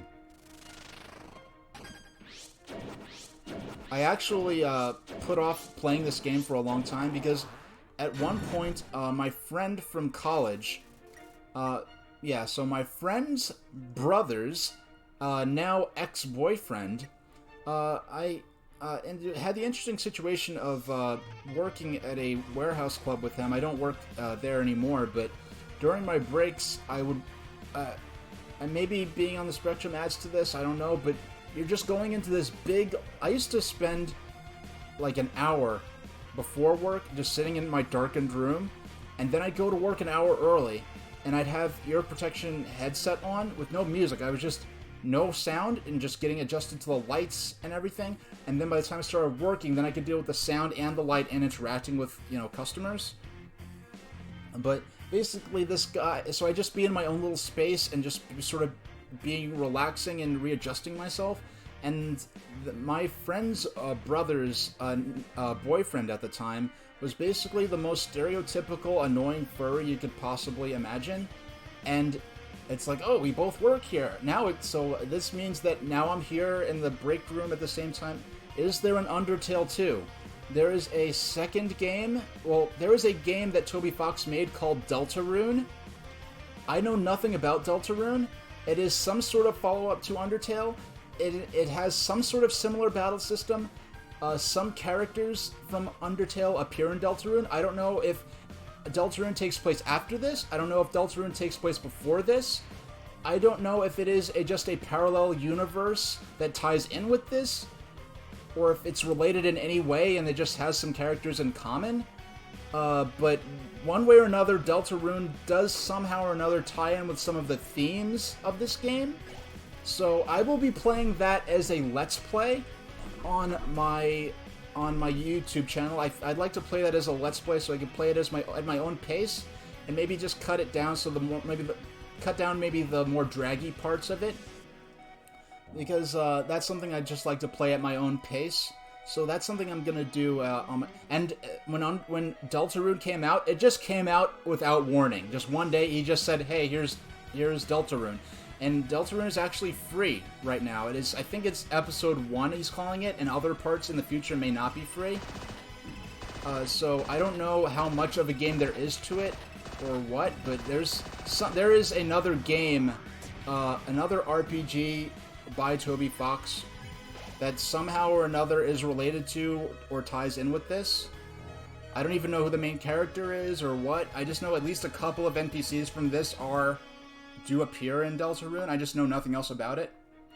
Isn't that delicious? Your determination, that power that let you get this far, it's gonna be your downfall. Yeah, but he was the most stereotypical furry you could possibly imagine, and he just wanted to... he thought I really wasn't his friend. I just sort of interacted with him because he was my friend's brother's boyfriend at the time. Azrael Reddy's Hyper Goner. Okay, let's use this chance to heal up, because that sounds pretty rough. A Hyper Goner. And he was constantly pestering me during my breaks and wouldn't let me relax. And he would just constantly want me to watch the trailer for Undertale. And the way he explained the game to me, I just thought it was some furry trash that I really wasn't interested in. So, you know, anything... I think, frankly, that he probably... this person who is no longer my friend's brother's boyfriend probably owes Toby Fox, like, damages, because probably everyone he told about Undertale went on to specifically make a note never to play the game or have anything to do with it. Will I be streaming it? I'm probably going to do it as a... I'm probably going to... Right now, my plan is to do it off-stream as a pre-recorded Let's Play on my YouTube channel, because I want to make more content for YouTube, and the way... I only am playing this... I think this works as well as it is because I already know the game. Yeah, he probably owes damages because everyone he talked to about that game went on to never play it. It wasn't until someone I knew who I trusted that I trusted their opinion on games, recommended this to me, and explained how the battle system works, that I actually gave the game a shot. Now, enough messing around. It's time to purge this timeline once and for all. Okay, it's serious time. Oh. We have this creepy face that what you're supposed to make the connection with is that this looks a lot like the determination extraction machine that we encountered in the laboratory. So there's some kind of connection between that and this attack, which left us with only 1 HP. Even after that attack, you're still standing in my way? Wow, you really are someone special. But don't get cocky. Up until now, I've only been using a fraction of my real power. Let's see what good your determination is against this.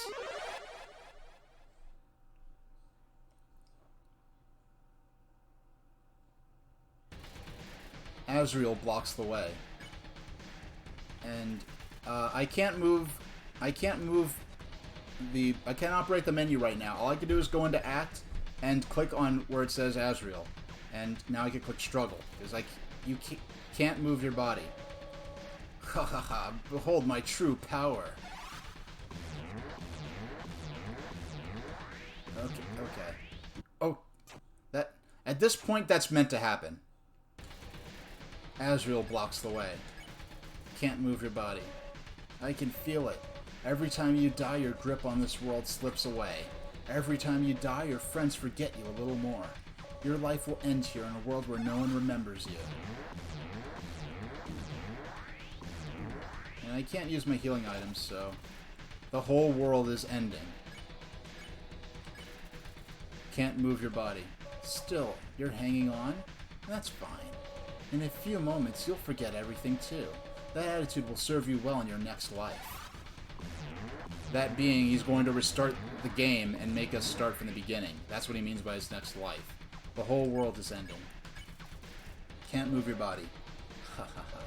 Still? Come on. Show me what good your determination is now.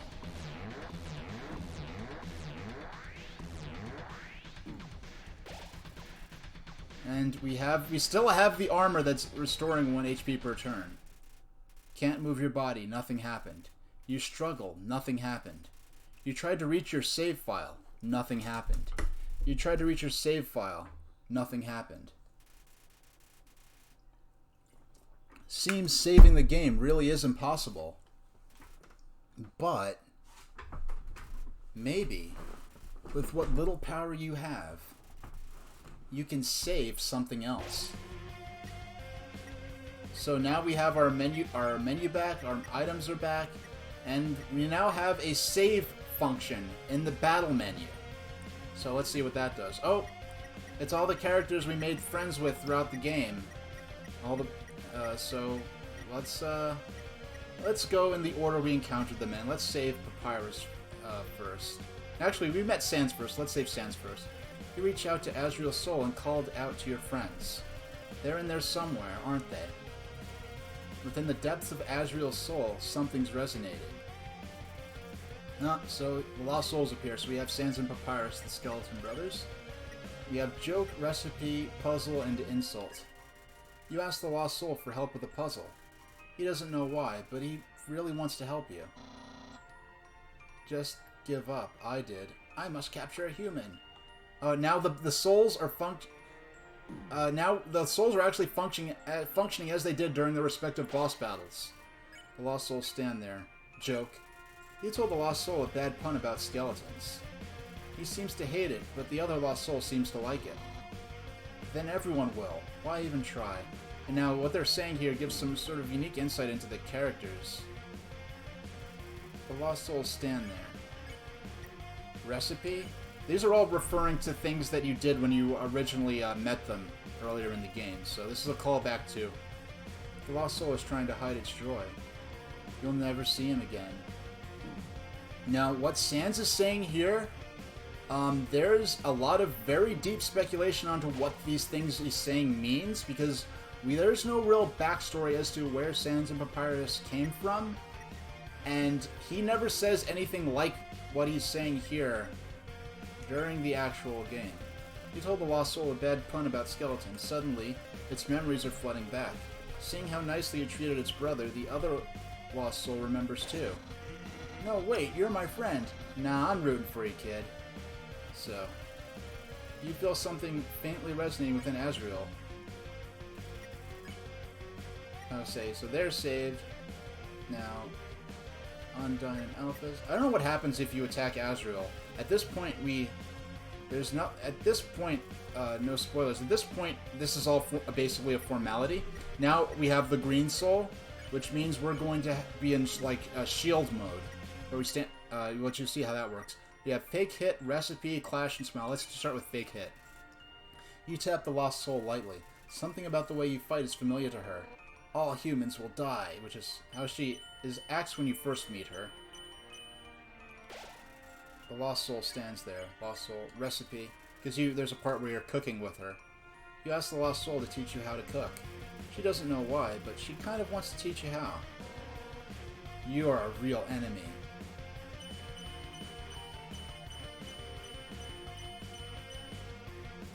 The lost soul stands there. Smile. You gave the lost soul a big smile like you remember she likes to do. Suddenly the memories are flooding back. You didn't even have to use all the options. Well, I guess humans are some humans are okay, I guess. You feel something resonating within Azrael. Oh, I did not mean to do that.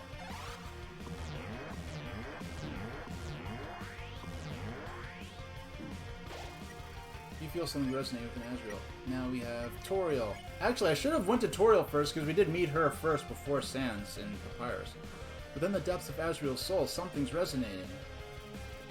The lost souls appear. Okay, so we get to do... I forgot about exactly how this works, but we have Toriel and Asgore. Have I ever made crepes at home?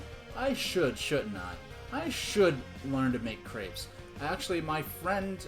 my friend whose ex-boyfriend... My friend's brother's ex-boyfriend, who is now himself just my friend. That's how I met him.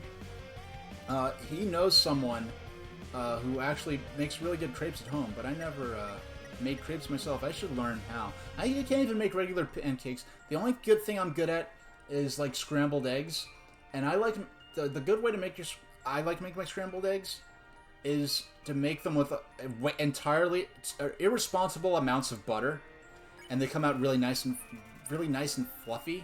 They're kind of like the scrambled eggs at breakfast at McDonald's if they were good. They're just really light and fluffy and they taste great. I love making my scrambled eggs with entirely too much butter. You tell the lost soul that you have to go if you're going to free everyone. Something is stirring within her. This is for your own good. Forgive me for this. So... this is... and... the lost souls stand there. Mercy. You refuse to fight the lost soul. Something about this is familiar to her. No one will leave again. This is my duty.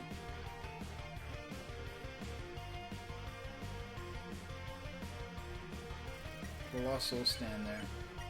Let's... preference. You tell the lost soul you prefer... oh, you know what? I should have saved the butterscotch pie for this part. You know, I'll have to look up and see what happens if you use the butterscotch pie item here. Somehow she faintly recalls hearing this before.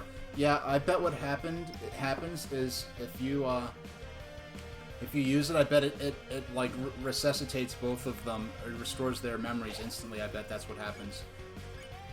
Knowing the logic of this game. So let's go with hug. You hug the lost soul and tell her that you're going to see her again. Suddenly, her memories are flooding back. Seeing her remember you, the male lost soul tried hard to remember you too. Your fate is up to you now. You are our future. Excuse me, yawn. You feel something strongly resonating within Azrael.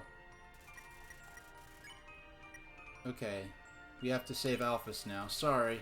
Last, but actually probably my favorite. If I was going to hang out with any of these characters, it would probably be Alphys, as well as Napstablook, who is a character who doesn't appear in this part. Like, he's not one of the characters we deal with here, but Napstablook is a really shy, awkward ghost who likes, he composes chiptune music, which is one of my favorite kinds of music, so of course I would want to hang out with Napstablook and Alphys. Encourage, nerd out, call, or quiz. Nerd out. You ask the lost soul what her favorite cartoon is. She could barely hold back from giving you an enormous answer. You hate me, don't you?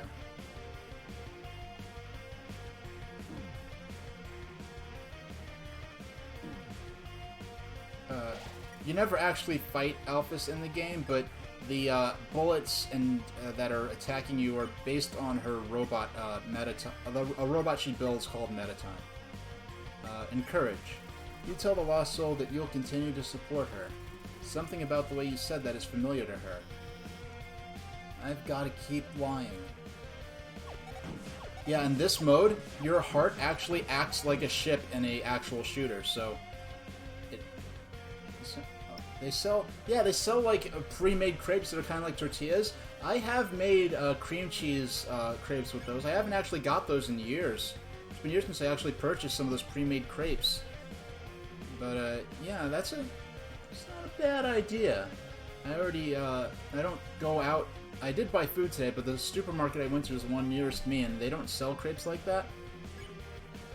But, yeah, next time I'm at the fancier supermarket, maybe I will spring for something like that. Call. You call the lost soul on the phone. She starts to sweat. Suddenly, the memories are flooding back. No, that's not true. My friends like me, and I like you too. You feel your friend's souls resonating within Azrael. Oh, you could save someone else. Strangely, as your friends remembered you, something else began resonating within the soul, stronger and stronger. It seems that there's still one last person that needs to be saved. But who? Suddenly, you realize... You reach out and call their name. Huh? What are you doing?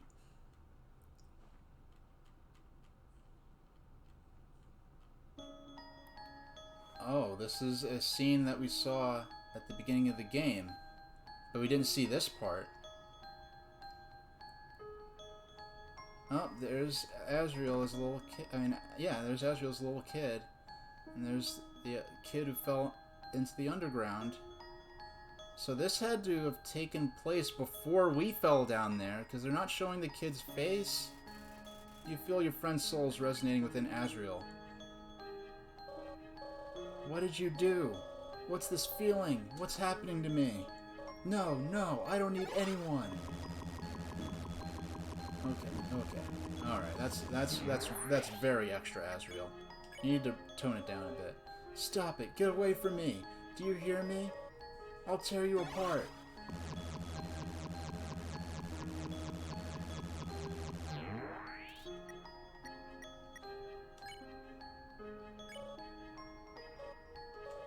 Frank, do you know why I'm doing this? Why I keep fighting to keep you around? Uh-oh. We have now reached the tipping point. He has lost his will to fight. His attacks do not damage me anymore. Or at least they're not damaging me now. You're the only one who's any fun to play with anymore. And I can't see, like, I'm trying to get hit by his bullets, and they will not hit me. No, that's not just it. I'm doing this because I care about you, Frank. I care about you more than anybody else. So yeah, this is no longer... I'm not ready for this to end. I'm not ready for you to leave. I'm not ready to say goodbye to someone like you again.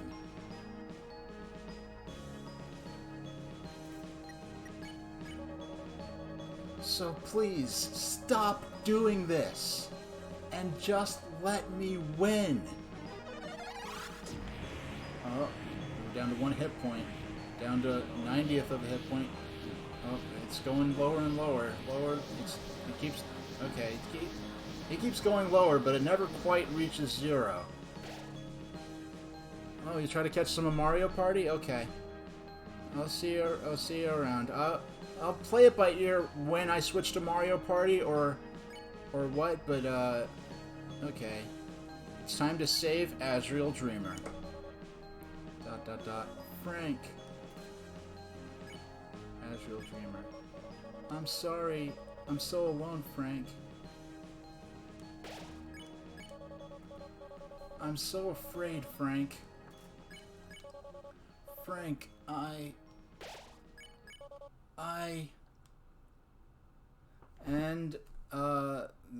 I think that's in speed. I don't really follow the speed notes, but I think that's time. Or is it? Because that's really the end of gameplay right there. I'm so sorry. I have to be a little 10-year-old again. Oh.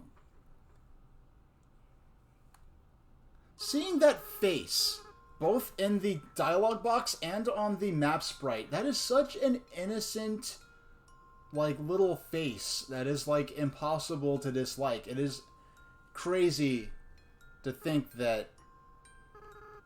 I know. You're not actually Frank, are you? Yes, he's saying, as I was like, you're not actually Frank, are you? Frank's been gone for a long time. Yes, so at the beginning of the game, it says it shows you it says name the fallen human, and you put in whatever name you want, and Azrael is or Flowey is the first person to call you that name. He thinks you're a human a child who fell down here into the underground decades ago and has been dead for decades, and he's mistaken you for him. So you never were playing as the character you named at the beginning of the game. You were actually playing as a totally different person, because no one else in the game, as you talk to them, they never refer to you by name. The only person to refer to you as Frank is Flowey and now Azrael. He thought you were Frank in this case, which is what I named him.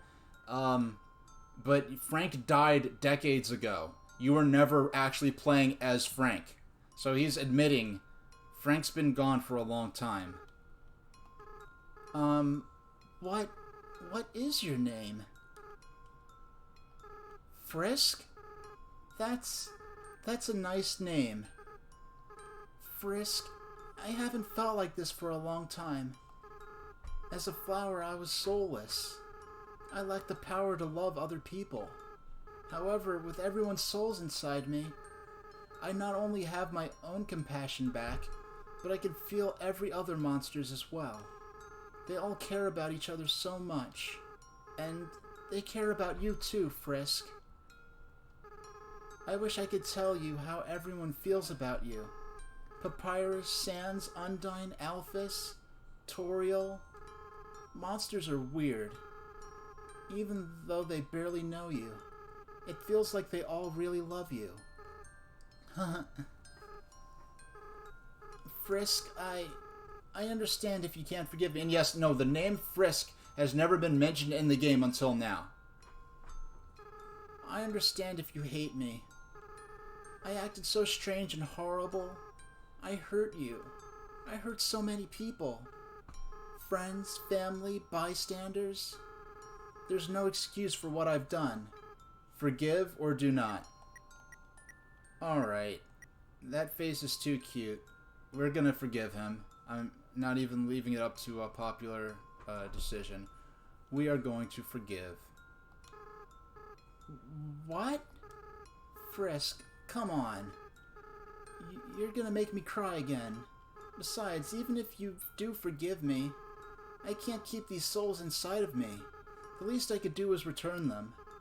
But first, there's something I have to do. Right now, I can feel everyone's hearts beating as one. They're all burning with the same desire. With everyone's power, with everyone's determination, it's time for monsters to finally go free.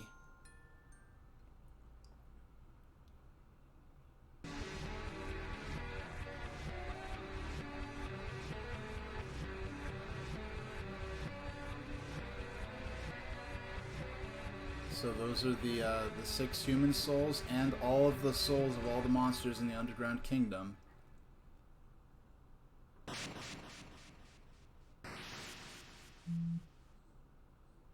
The barrier was destroyed. GG, guys, we did it. We freed the monsters from the Underground Kingdom. Or rather, Asriel did, but we made it possible.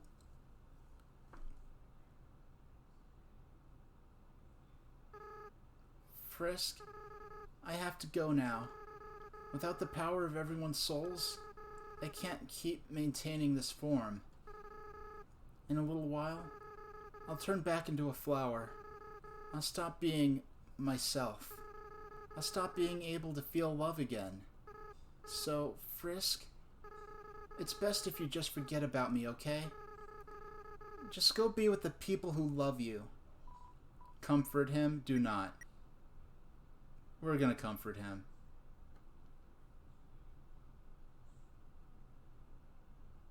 That right there is basically the first action we've ever seen this character, Frisk's sprite, take in the entire game. Haha. I don't want to let go.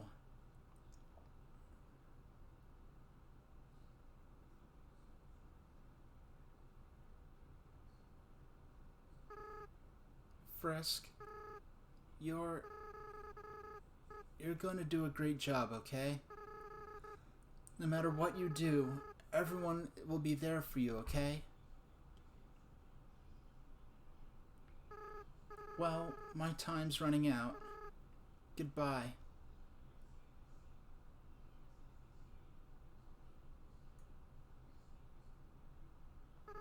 That face, I cannot... That is just too innocent and adorable. By the way, Frisk, take care of Mom and Dad for me, okay?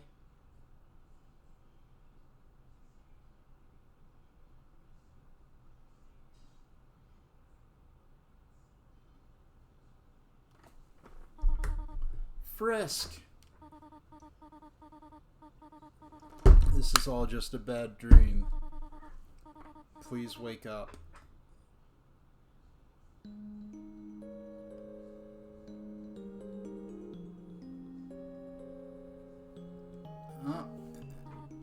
Oh, you are awake. Thank goodness. We were so worried. It felt like you were out forever. Yeah, any longer and I would have freaked out. Tell us next time you decide to take a nap, okay? Yeah, you made Papyrus cry like a baby. What? I didn't cry. I don't cry. I just caught something in my eye. What did you catch? Tears. No, no. The important part is that Frisk is all right. Here, Frisk. Why not drink some tea? It'll make you feel better. How about we give them some space first? They must be very exhausted. Though from what, I am not certain. Frisk, we do not remember exactly what happened. There was a flower and then everything went white. But now the barrier is gone. When you are ready, we will all return to the surface. It seems the door to the east will lead us there now.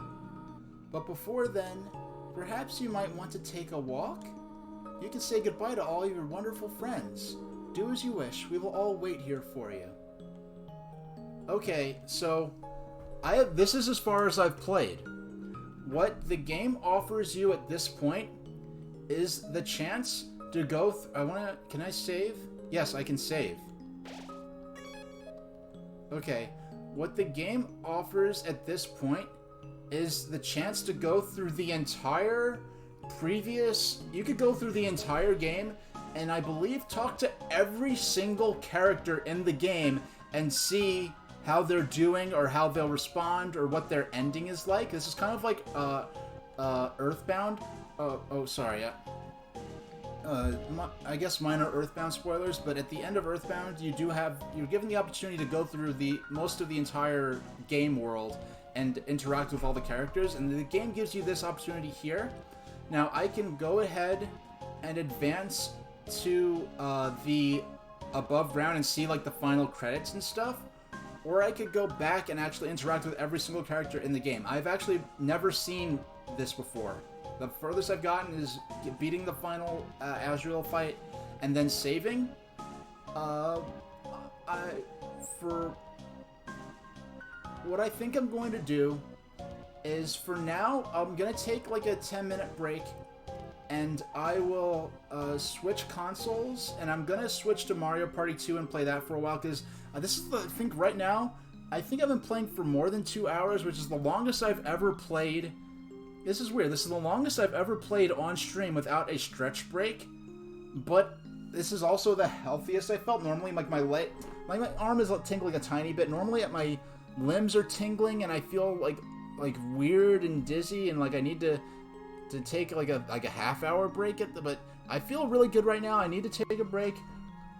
I'm gonna stop. I'm going to play through a couple hours of Mario Party 2. During Mario Party 2, if anyone's active in chat, and I don't say that to pressure people to interact in chat who are, doing other things or whatever, but I'm gonna maybe get a feel for if people want me to play through the ending on stream, because what I think I'm going to do is I'm going to go through and interact and experience the ending for myself off stream, and do it, maybe record it as a Let's Play, and then see the final happy ending. Now, the ultimate crux of the final ending is that monsters they leave into the outside world for the first time, and, the game, it's at the happy conclusion. There is an alternate playthrough you can do of this game, where you play through and murder every single character in the game. That is what is known as the genocide playthrough. And when you play through the genocide playthrough, you actually get unique plot points and interactions that actually unveil more about the game world that you can't get in the other playthroughs, as well as unique boss fights. I'll get a feel for if people would like me to play through or attempt genocide, the genocide playthrough. Oh, hey, Yusik1234. I have just got to I'm at the end of Undertale here. I was just discussing my plan for this. I tend to do, if you haven't been in here before, excuse me, but I tend to play one game, then switch to another. And this game, this stream, I wanted to get through the final battle of the pacifist campaign in Undertale. I've gotten this far in a previous playthrough years ago, but I never actually played through the interactive ending, because in this ending I could actually go through the entire rest of the game and interact with all the characters and see what they'll say before I leave to get the final ending and credits. So you have kind of an interactive ending you can go play through here. So that would take probably hours to play through properly and really go through. So what I think I'll do is I'll ask again when I switch to Mario Party 2, because I'm playing the Switch version of Undertale. I have my Wii U ready here, and the gamepad. And what I'm going to do is I'm going to do a little intermission, because I'm playing for a couple hours without any kind of break. So I just need to stretch for safety's sake and stuff like that, and fill up my water bottle. And I'm going to switch to Mario Party 2 for the rest of the stream. I'll play that for probably at least a couple of hours. And as I play, I'll ask around if people are interested in me playing Undertale, playing through the interactive ending on stream, or else I'm going to do it on my own time as a video that I'll upload to my YouTube channel. I don't have a link to it. I am a Guru1 on YouTube, Gguru1. I've been on YouTube since 2008. I have a couple of thousand subs, and when I started, this is my my 8th stream. I started streaming about a month ago, and when I did that, I started. What happened was I was playing through. I've just been playing Undertale throughout this on stream, I'm not. I think the ending might be something I'll play on my own time, and then as a let's play, and then upload that to the highlights of that to YouTube. But also, there's another playthrough where I played through this sparing every character in the game, so I played through without killing any of the enemies. There's an alternate playthrough where you murder every character in the game, and you get different plot points and boss battles when you play in that style. So, for now, I'm going to cut to my hold screen. I'm going to take, actually, the longest break I think I've ever taken. I'm going to take no more than 12 minutes. If I'm ready to start before 12 minutes, I will come back. So there'll be 12 minutes. We'll come back with a couple of hours of Mario Party 2. And when we do that, I'll ask anyone who is in chat if they'd like to see me play through the interactive ending on stream. But I'm leaning heavily towards doing it as a Let's Play, because I'd like to move on to other games aside from Undertale. I was considering switching Undertale to just being a Let's Play on YouTube. After doing most of it as a stream, but we'll go full screen for now. Now that the game being on screen is really important, so I was thinking about maybe playing through the ending and maybe the genocide run as well as Let's Play. But if people are interested in me playing it on stream, maybe I'll do that. Because I'm interested in moving on past Undertale, and there's so many games I want to play on stream that I have the means to play in good quality right now, that I have, virtual console versions of, or the consoles for, and a means to output them in HD. So there's so many games. I'm just getting started. There's so many games I want to really revisit. There are already games I want to revisit that I've played. I like to play a lot of the Game Gear Sonic games. We beat Sonic 1 for the first time in my life. I beat Sonic 1. I started through Sonic 2 and kind of got stuck, so I moved on to Mario Party 2. So for now, hey Tofu, we just got to the end of Undertale's main campaign. I'm gonna take a break of no more than 12-13 minutes, because this is the longest time I've ever played it without a stretch break. So I'm gonna get a feel if I never played through the interactive ending of Undertale before, so I'll get a feel if people are more interested in me doing that on stream, or I'd like to also maybe do it as a Let's Play. And whether people are interested, I do want to play through. I'd make an attempt at the genocide run, and I'm interested to see if people want me to play through that on stream, or if not, I'll just do it as a Let's Play. I'm leaning towards doing it as a Let's Play. So I'm gonna take a break, and I'll poll people as they come in. Because I'm definitely going to do at least a Let's Play, because I am interested in moving on to other games aside from Undertale. Okay, we are going to, let's see. We're going to pull up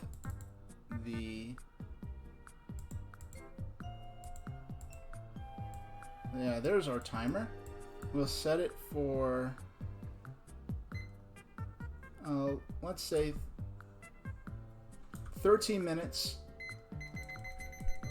I won't necessarily take 13 minutes, but I will be back no later than 13 minutes from now. And actually, let me give myself a couple more minutes, because I do want to... Alright, no more than 15 minutes. So, look, I'm not even... I have to change the... I'm not even... I didn't even set up the timer to display double digits. So I'm going to take 15 minutes. I'm probably going to play a couple hours of Mario Party 2. I'll get a feel for the room and how they feel about how I'll progress with Undertale. But so I'll be back in a little, in no more than 15 minutes. I'll possibly be sooner, so I'll see you soon. And yes, Calico Girl 75, just for you. It's the test card girlie. I forgot the name of the girl who posed for it, who's now a grown woman, because I think this photo was taken in the 60s or early 70s. So okay, so I'll be back, and I'll see you guys. Thanks for sticking with me.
Hey everybody, thanks for waiting on me for my longest ever on-stream break, but we're back. I've got the Wii U set up here, and we're all set for some Mario Party 2. Let's see. Yes, okay. I do have the right controller. For a second I thought I had the the Nintendo Switch Pro controller, but I've got the right controller here, so we can get started. Alright. Let's move the set up the Wii U so we can see it good, because I like having the console on screen. Can we get the whole thing in screen at once? Nah, not quite. Yeah, that's good enough. It's just for show anyway, but this is a show after all, so let's start up the virtual console file and get going.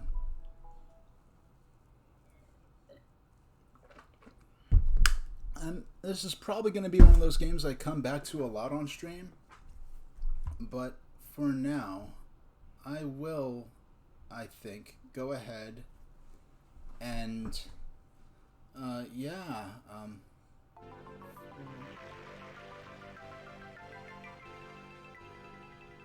it's like 11:30 at night, for some of you, isn't it? So I do appreciate you, I know what it's like for me when it's like 11:30 in my region and I'm out watching a stream.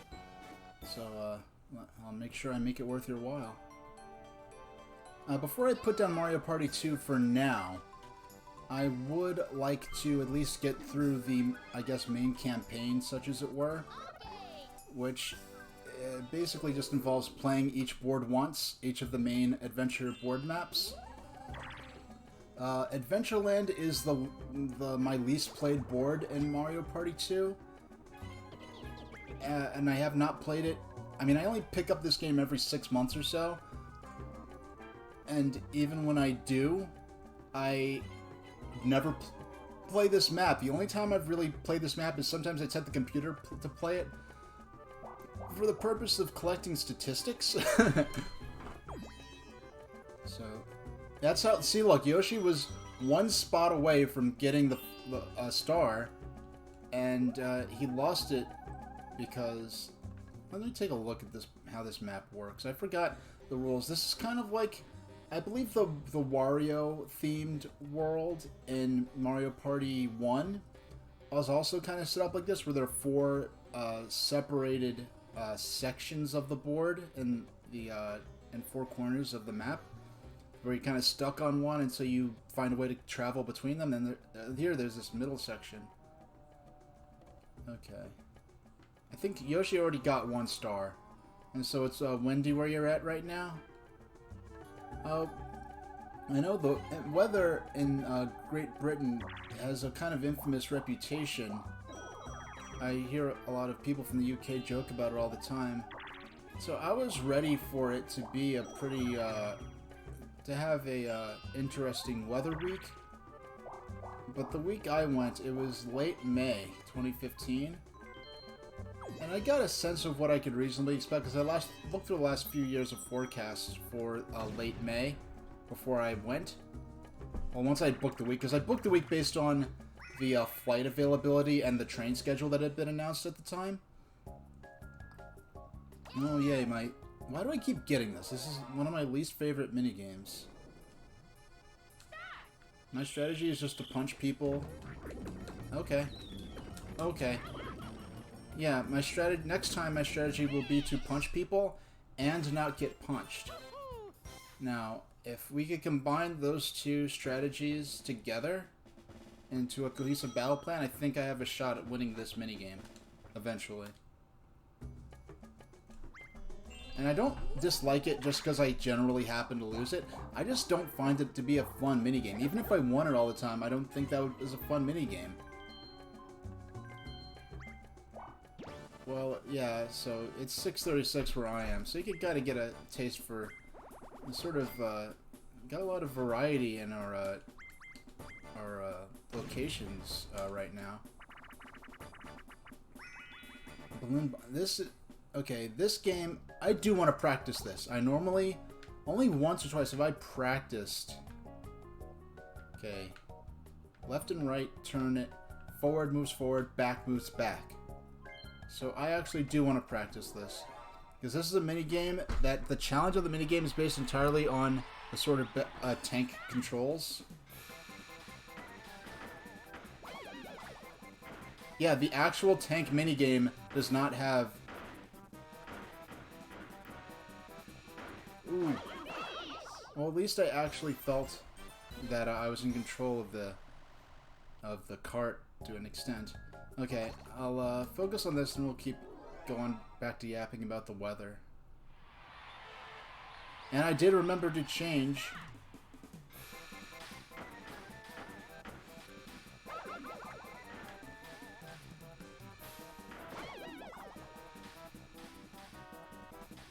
Oh wow, I won. He did kind of run himself into me, so that helped a lot. But I did remember to change the,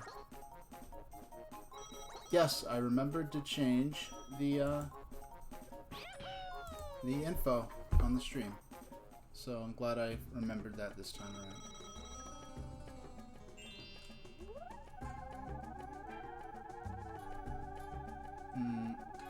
Let's keep moving.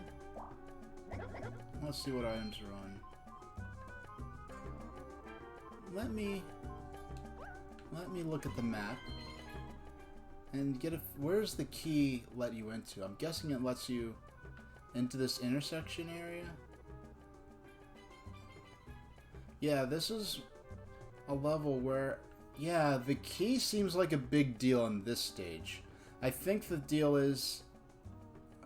well, yeah, let's buy the key. So, I don't like to typically buy items if it puts me at less than 20 coins. With the 3 coins I got, it did put me back up to 19, but I'd like to have at least 20 coins so I can get the star if I have the chance. But this seems like Mario's AI is buying a coin. Mario is buying a key as well, and Mario's AI is not defaulted towards buying keys, so it must be, it's definitely a thing to do to get keys here. But I actually did not have a bad time with the weather in the UK. As I was standing on the platform at East Grinstead on platform 3 of the Bluebell Railway, waiting for my first steam train to pull in, I was by myself and it actually started sun showering, and sun showers are one of those weather events that I find kind of really... lots of cultures have different mystical, associations with sun showers. I personally, I just find it a really kind of... It's not something that happens very often. I tried a different strategy, and I'm going to lose because of it. I tried a different strategy I normally don't use, where I put in a... It's hot and then it's cooled down. Yeah, where I'm at now, it tends... in the deep summer... I won't say exactly where I'm at, but I am in a subtropical part of the U.S., a temperate subtropical part of the U.S., where it will be hot and thick all day, and then it will pour. It will pour like it's the flood of Noah, and then the ground, the asphalt on the streets is so hot from earlier in the day that it starts steaming up. So yeah, this is definitely a part that classy Mario Party. Well, it's classy when you start, and then people start using items on each other and getting real cutthroat. And then when Kita was here, the Kita Space Guy was here the first time I was streaming this, and she was saying that back when she was in school, she would you could rent an N64 and they had different Mario Party games you could rent to use in the rec room, and fistfights would break out over this game. So I'm not sure if I have an option which way to go when I get to the crossroads. We'll see what happens.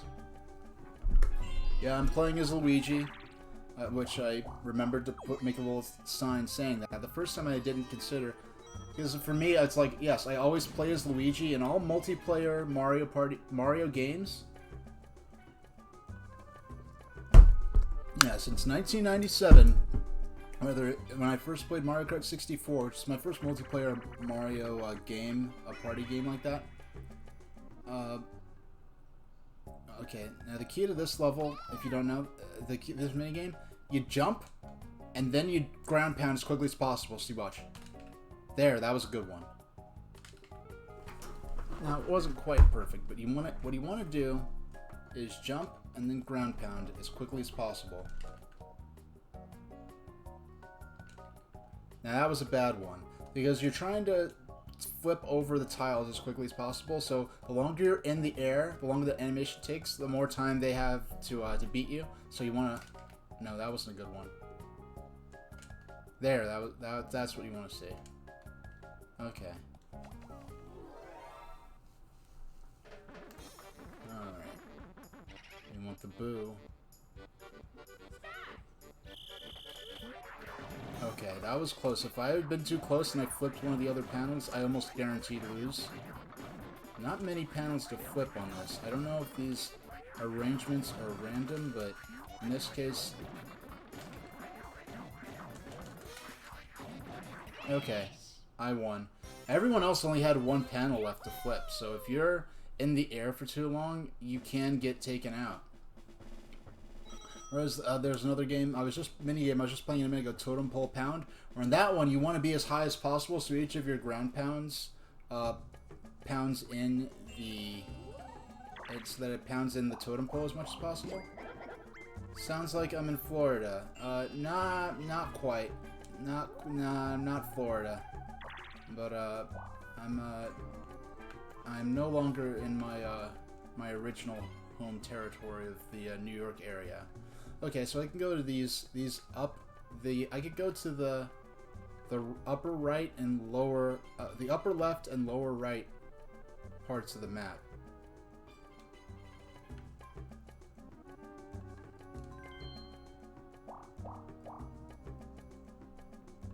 No. Not. Oh my gosh. Let's see. I'm going to hit the happening spot, which is going to warp me randomly. I want to view the map. I want to slow down. Whoever's in the running to get that star. This is the first... Actually... Let's see, who has the potential to...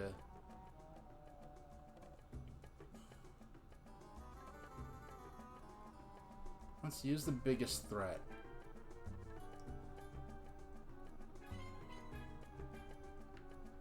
Yeah, I have not been in Florida since 1998 when I went to Disney World. And that's actually as far south as I've ever been on the globe. The furthest north I've been is probably, well, as far as physical places, I've been to a place near Boston, Massachusetts. That's as far as north as I've been. As far west as I've been is Ohio. And as far, I guess, east technically as I've been is East Grinstead, England.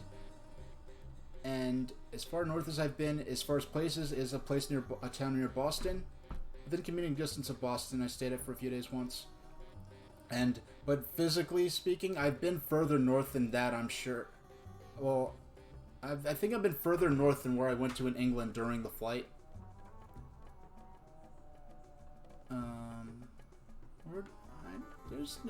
I don't feel like I have any particular strong advantage in cursing anyone, so I'm just gonna hang on to my money.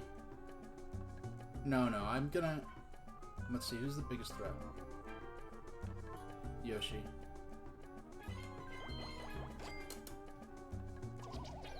You could only roll 1 through 3. If I had rolled one more spot higher, I would have got that star. You know, I never really play this board much. I don't know, the theming doesn't quite click with me. But as I'm playing this now, I'm actually kind of enjoying the strategy involved. And this isn't something I'd ever really play on my own time. I can't remember... I genuinely cannot remember the last time I gave this board an honest playthrough. So typically I'd play on longer... I set this playthrough for a small number, the smallest number of turns, I believe, so that I could...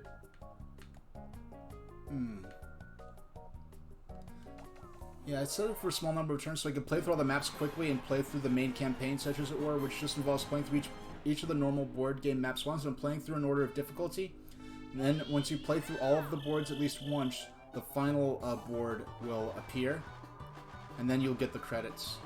And at that point, I should have enough coins to buy most of the mini games, so we could then go into some of the other modes.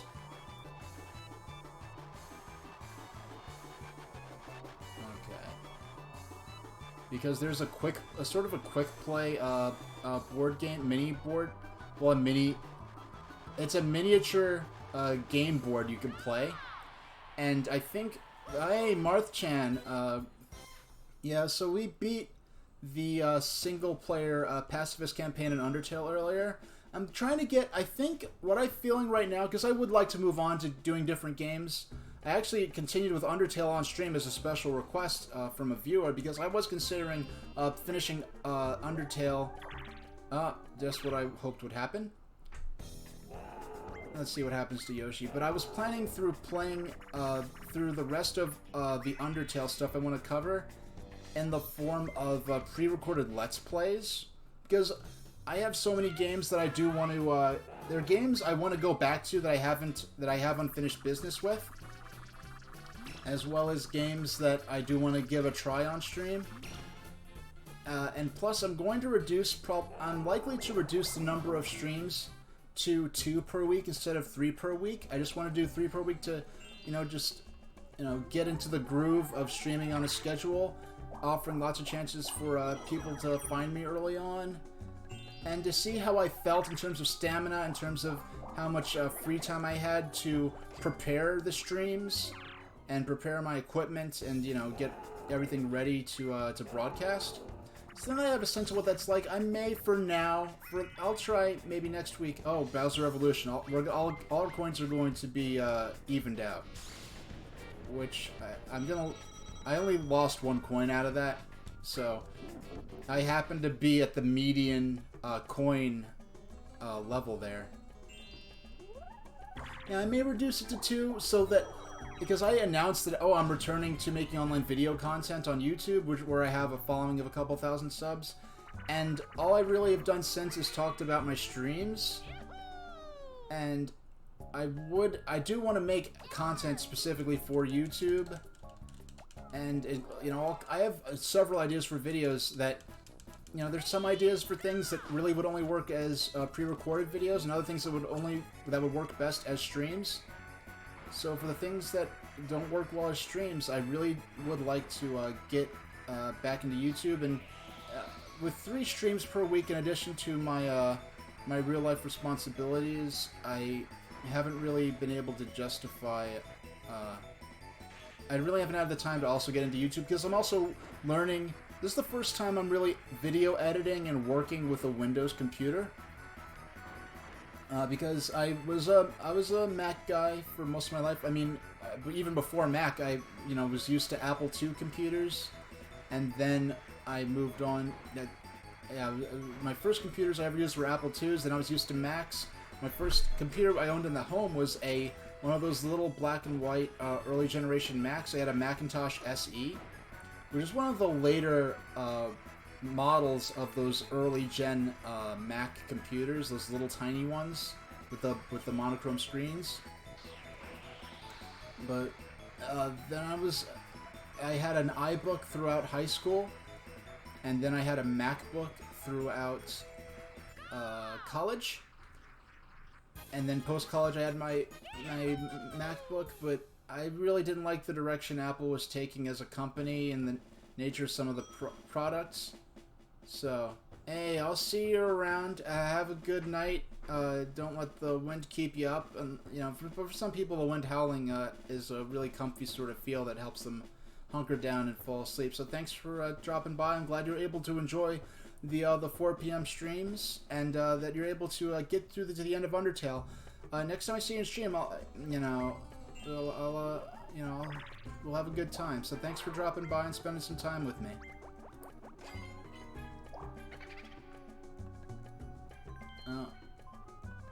Okay, so he's gonna steal coins from Peach. Yeah, but what I was getting at back when I was playing the slot car minigame, there is a short play version of a game map whereas here there are all kinds of different things to interact with as you try to hunt for stars. This is a quicker game board that you only play the red and blue. They're only red and blue spaces. All they do is determine which types of minigames are going to be played. They're red and blue spaces and battle spaces, and they only determine what kinds of minigames will be played. And they could be played in, I think you could choose as few as 10 turns. So that might be a fun way to kick off a stream with, a quick, minigame. It's called Marathon Mode, this game board. And that would be a fun way to maybe kick off a stream. Do a little 10-turn match of the Mario Party 2 Marathon Mode. Sorry, I have an itch down here. Don't like moving around like that during stream. But, I'm gonna get myself another skeleton key. See if I can get my tail over to the star again, which... Oh, maybe please warp me... I did not warp to the correct island. And this island does not let me... So I use the key, I'm not even going to get to use it right now. Yeah, so see you, Catseye. Thanks for stopping in. Yeah, so, being able to play the Marathon Mode, the minigame-focused board, a game board in Mario Party 2 that can be played relatively quickly, that might be... I need to get my water bottle...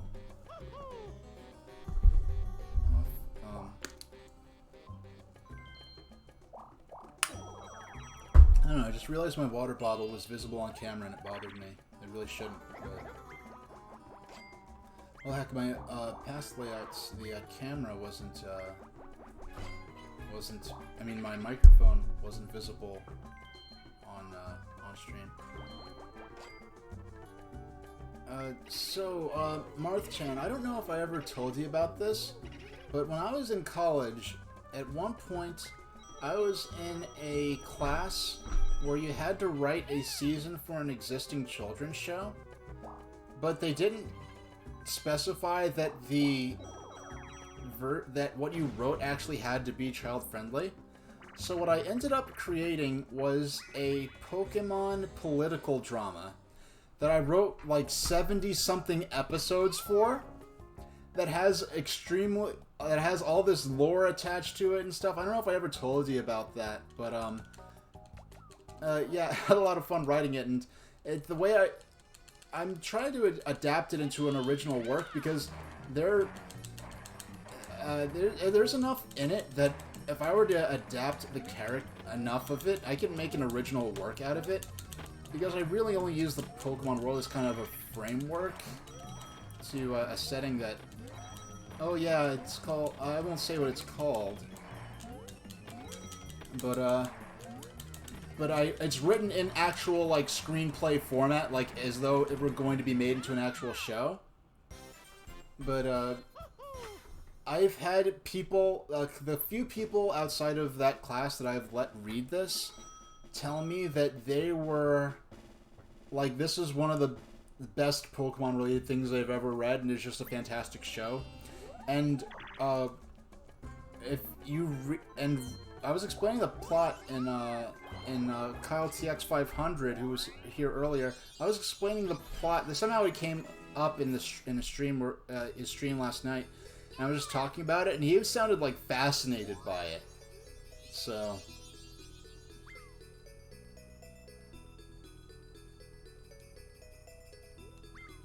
Yeah, I wrote like 70-something episodes, oh, battle minigame. Hopefully I can win this one. Hopefully it's something, a minigame I'm good at. Oh, okay.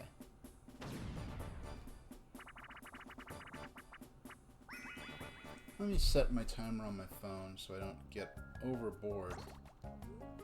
No more. We're gonna... Yeah, we'll probably call this by 9 tonight. That sounds reasonable. And actually, let me set my phone so that my my geomining app is on, because I have an app that I run where I could basically, it's basically mining cryptocurrency while the phone's sitting there, but for it to work, the phone has to be on. Well, the app has to be up on screen.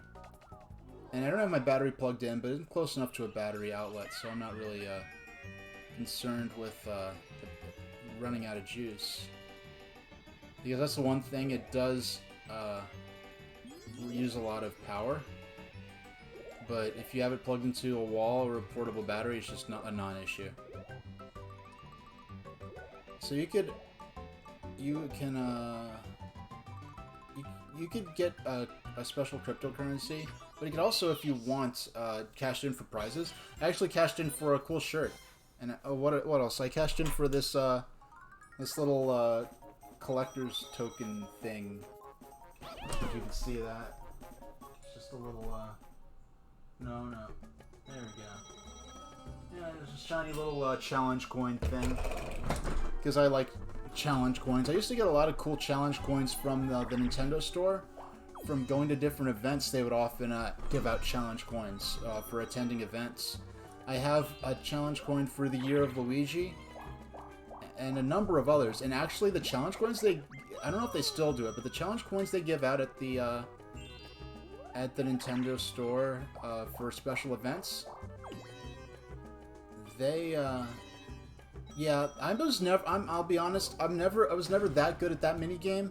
At one point, I was playing this enough that I got a sense of each position on the, around the log turntable thing.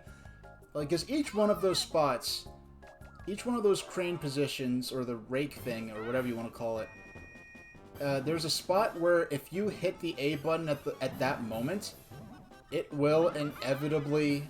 Now, I hate this. This minigame should not have a time limit, and I usually lose this minigame not due to actually falling off the edge, but because of stalemating. Because because if you don't bump him off in time, this is probably a lot better with human players where it's more dynamic how people will behave.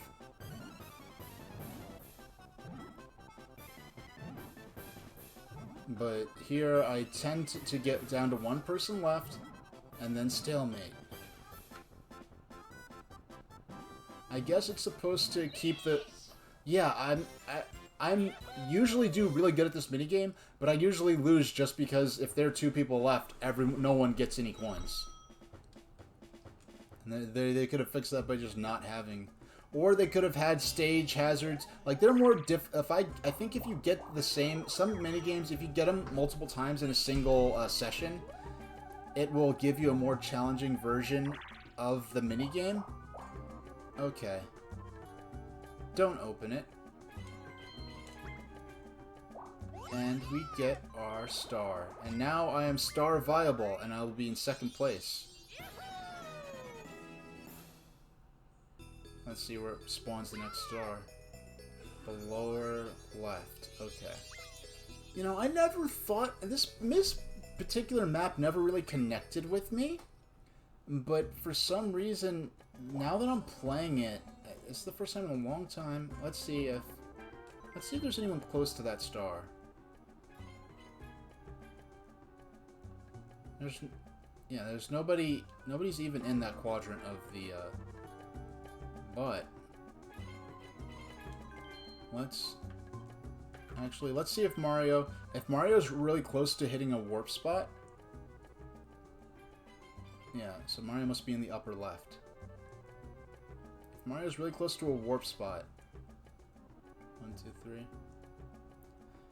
If I curse him, he'll have a 2 out of 3 chance of not getting the capping block, which could warp him potentially to the island where the star is. I'm just gonna call them islands, even though they're not actually islands, but you know, the different sectors of the board. Mario. Yeah.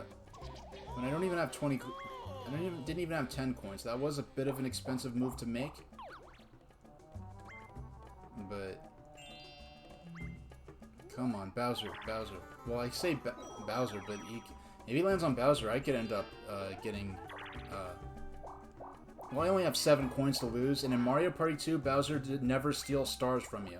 He only steals stars... Well, in Mario Party 1, he steals stars from you, or coins, and he steals stars, coins, or both, whereas in Mario Party 2, there are things in his roulette for the Bowser event that will say that, like, oh, like, stars pack to go, or 100 star present. If you hit one of those, it is actually a reprieve. Bowser will just run away, and you won't actually lose anything.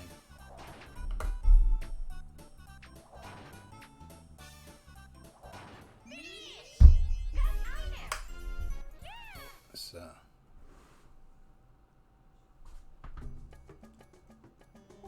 Okay.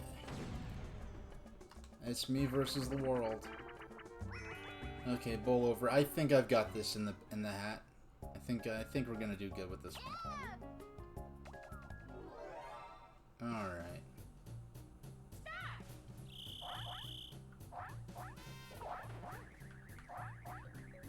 Okay.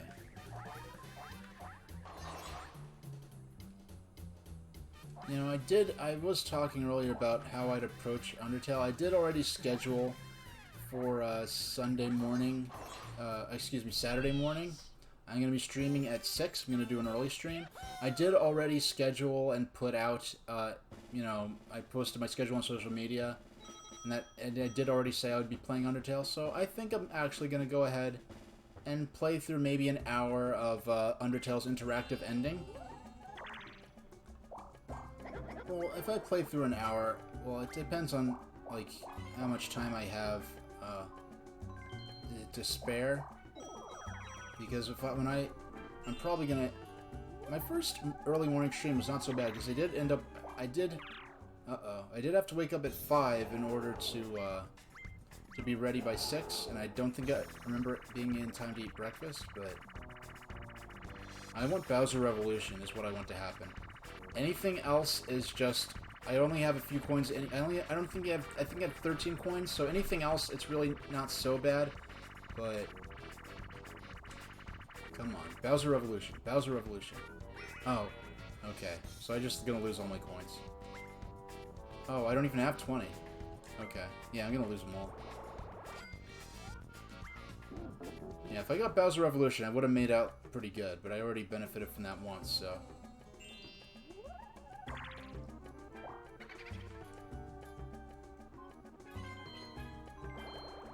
Alright. Bowser... So... Mario just stole the star from Yoshi. That puts him in second place, because he has 1 coin, whereas he has 1 star and 1 coin, I have 1 star and 0 coins, so that puts him ahead. But right now what I want to do is, who is she going to duel? Why is she dueling now? I don't know what the AI is getting at. What I really like is that in the background you can see the parachute jump and the Brooklyn Bridge. I don't know what they're doing only a few miles away from the Great Pyramid of Giza, but... Yeah, I don't know. This is the first time I feel like I'm really enjoying Mystery Land, because this is always my... It's not that I disliked it. I guess it's just that I enjoyed the theming of all the other maps so much more that I never went to this one. And this is probably the most complex map in terms of movement and strategy. Even more so than the final map of all, which is supposed to be the most difficult. So once again, I get the... Alright, this should be pretty much a giveaway. I should have this in the bag. Okay. Thank you, Bowser and Boo. Okay. The AI is not so good here. For the players, the AI for the other target players is not that good. So, when you're playing as the bowman or the archer, it makes it incredibly easy to just take them all out. Now, when I'm playing as... when I'm on the target... When I'm playing as one of the targets, and with 3 AI players, which is the only way I've ever played this game, I have to deal with the fact that they're... It's not that the... It's not that the... Archer AI, Archer AI is really great. It's just that the target AI is so bad, they just get themselves caught or hit very quickly and easily. So what I do is if I'm in a good spot, I herd all of the other targets to one side and let the archer take out all the other targets, whether they go for the player targets or the coin targets. That's another thing. The AI goes for the player targets. When if they're smart, they should probably just be going for the AI goes for player targets and coin targets. Whereas the smarter thing to do, which I'm sure most human players do, is go for the human targets immediately, because the player targets being on the field makes it harder to for the targets that actually matter for beating the game. It makes it harder for them to win. Now I have to concentrate for this. I used to win this. I used to never lose this as a kid. Now I guess I'm getting older. My reflexes and eyesight aren't the same. Maybe, I don't know. I used to get the first few on the first run through. Oh, come on. I'm still in first for now. Okay. Now I'm tied. I don't like this. Oh, come on. I'm still... Okay, I just randomly hit it, and... Okay, I'm behind. The best thing I could do... At this point, you just keep hitting and hope you get to 5 before... Okay, I lose. When you get to... by the time you get to 4, all I can really... my only strategy has always just been just to hit it as much as I can, and hopefully actually get the toad. Yeah, so I just heard all the computer target players and Archer rival to the side. Then once they take out all of the human players, and hopefully also the Boo and the mini Bowser thing. Once those are all gone, I have free reign to move about the entire board, I guess, as the target. And when I can have free reign to move about the board as the target, it is pretty much... I never lost once I have free reign. The AI just is... For the Archer player, never keeps up with me just moving as far as I can back and forth, so... And yes, doing that was necessary to illustrate what I was trying to express.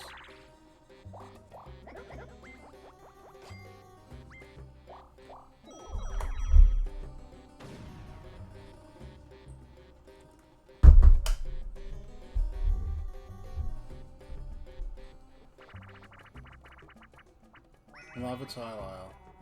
Yeah, my favorite. Once again. I don't know what is with my my RNG in this, but...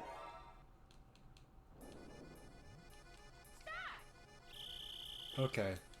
So we punch... Oh, what? I just was frozen and I didn't even get to move.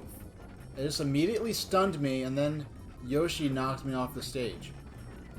Oh, that's just something I keep starting to say but never finished, even in previous games I started on this. As from when I first played Mario Kart 64, which is my first like multiplayer Mario spin-off, I would always play as Luigi, and in Mario Party games I'd always play as Luigi, and I just kept that tradition up until the first... Well, Mario Kart 8 Deluxe, which was the first version of Mario Kart 8 I played, except for the E3 2013 show floor demo, which I got to play at the Nintendo store, because they had an E3. That was the first year they did excuse me. First year they did an E3 event at the Nintendo store. And when I went ahead and did that, I didn't play as Luigi then. I think they selected a character automatically, but when I got Mario Kart 8 Deluxe for the Nintendo Switch, that was the first Mario Kart game I played where you could play as a blue Yoshi. And as a little kid, it's funny because I loved Yoshi's Story and Yoshi's Island, but for multiplayer Mario games, I always would just go ahead and let's view the map. It's gonna warp me to another relic. So it's gonna warp me. If there are more question mark blocks on the other side.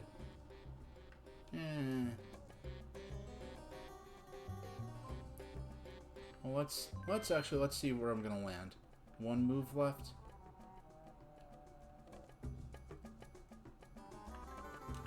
I'm gonna look one more time. So it's gonna warp me. Oh, excuse me. I did not mean to hit that button when I did.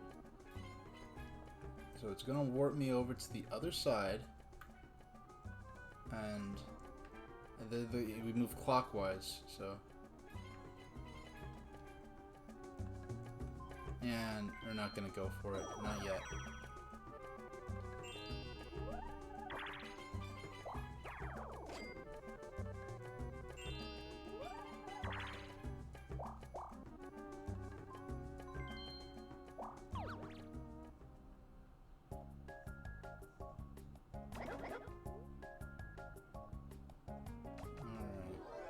Let's see, I don't know why. This is the first time I'm enjoying this map.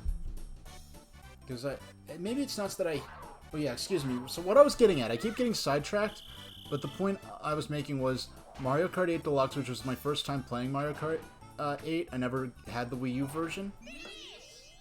It was the first time I played, I went with someone other than Luigi, because whenever I play that game, I play as Blue Yoshi.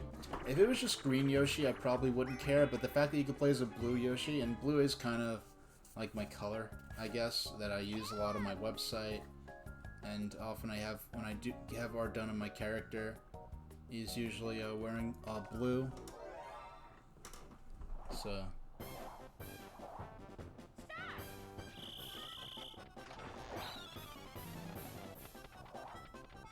yeah, somehow blue became the color of... I don't know how... I don't quite remember how... Now, something about this... The computer AI for the hammer-wielding player... I guess the programmers are trying to simulate a human being confused by the lack of light. But in doing that, they made an AI where if I run around in circles on the outer edge of the screen, they never hit me. Unless another character just forces me into their hammer, another AI character, I've never been hit by the player wielding the hammer. So, I want, playing against human players would be something, maybe even if they were inexperienced players, because a lot of my strategies for the minigames are based around knowing the patterns and tendencies of the AIs. Okay. That's a lot of... Let's see where I'm gonna land right now. 1, 2, 3, 4, 5, 6, 7. Yeah, actually, let me check in chat. That reminds me, am I even a shade of blue? Yes, I actually am a shade of blue. For a while, I was actually having difficulty turning my text for my name blue. Yes, most of the time when I type in a random letter just to test something, it's either G or F. Yeah, I'm just gonna leave that there. I could go ahead and delete it, but I'm just gonna leave it there. Just have a random G in the chat. Hopefully that turns into GG and I make out like a bandit in this map. But what I'm not intending to keep going into that menu. That's just because of me. No, I did not count that correctly. I thought it was going to be one more space ahead.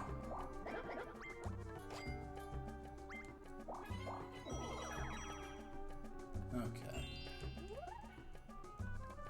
Oh, she's going to steal my coin, my key. And the plunder chest, the AI for Peach tends to favor obtaining and using the plunder chest.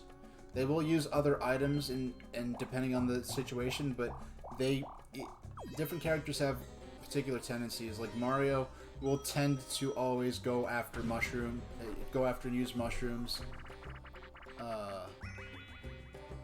Wario usually will use the dueling glove. I never actually bring Wario into here. In Mario Party games, I always play as Luigi, and I always make the other characters Mario, Peach, and Yoshi. I just find them, I guess, to be more classic than Wario.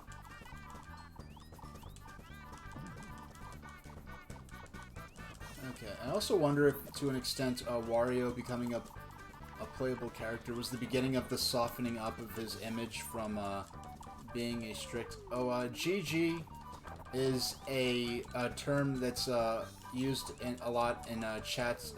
I see it on Twitch a lot, meaning good game. So if someone gets to the end of a game or a level, you know, often the chat will type in GG. There was a cool chat that there's a cool emote that I think is from Gunstar Heroes' streams, I believe. If it's not, I'm very sorry. Gunstar, he does a lot of Game Gear coverage, which I appreciated because Game Gear does not get a lot of play on Twitch, which is actually one of my inspirations for doing the channel here on Twitch and actually beginning doing broadcasts. But he does a lot of Game Gear stuff, in addition to general retro, occasionally more modern games. But I think he has an emote that, if it's not his, it gets used a lot in his chat. Because what it is a little Game Gear, and on the screen are the letters GG. So it stands for Game Gear and for good games. So.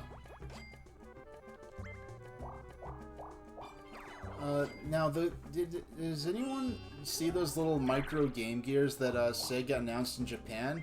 I don't think they've confirmed or confirmed whether or not those mini Game Gears will leave Japan, but it's like, I feel like Sega somehow did a bunch of market research on developing a product that serves two specific purposes, those purposes being making me really happy and making me really unhappy at the same time.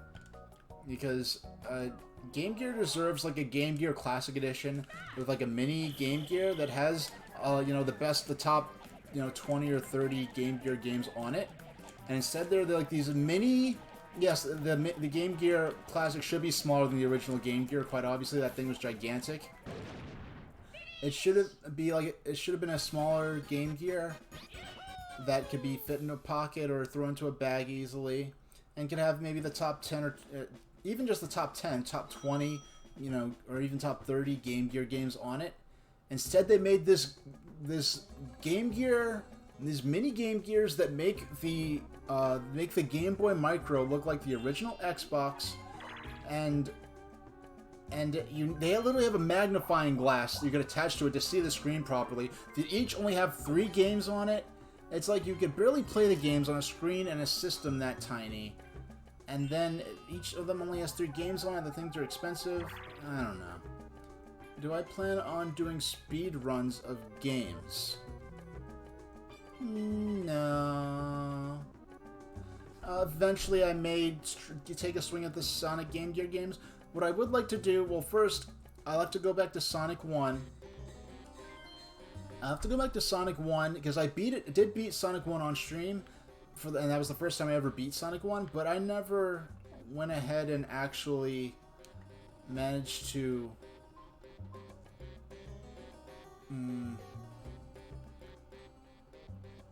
Wait, do all the...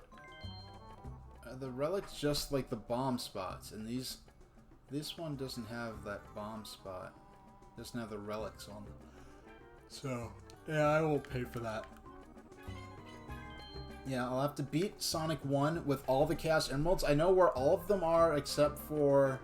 I know where all the Chaos Emeralds are except for Jungle Zone and for Skybase Zone, so I'll have to learn where those Chaos Emeralds are. When I do learn where they are and get good at beating the game, because at this point I know all the patterns for the Robotnik battles. Well, the first battle is impossible. The first boss in Green Hill is possible to lose. All the other boss Robotnik battles in Sonic 1 for Game Gear have a spot somewhere. They all have safe spots where if you use the right pattern, it is impossible for you to get hit and place yourself in the right spots in the map. Let's give it to Peach, because I know where she's at. Yeah, it'll be impossible get beaten by Robotnik if you stand in the right spots and know the patterns, which I do know at this point. Except for in... Wow, if I lose, I'm going to have 0 coins left. But if I win, I'm going to make out really good. Bowser's Big Blast. Okay. Bowser's Big Blast, you are 100% at the mercy of random luck, but it's fun. They've structured it in a fun way. Here, it's skill-based. I'm not sure how good I'll do. I never was good at this until I started playing it on Virtual Console. In the old game, I never would beat this, especially in Mario Party 1.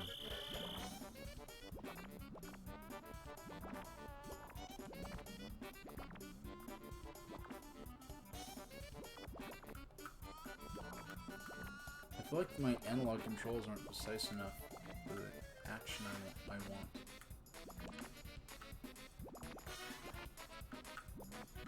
Oh,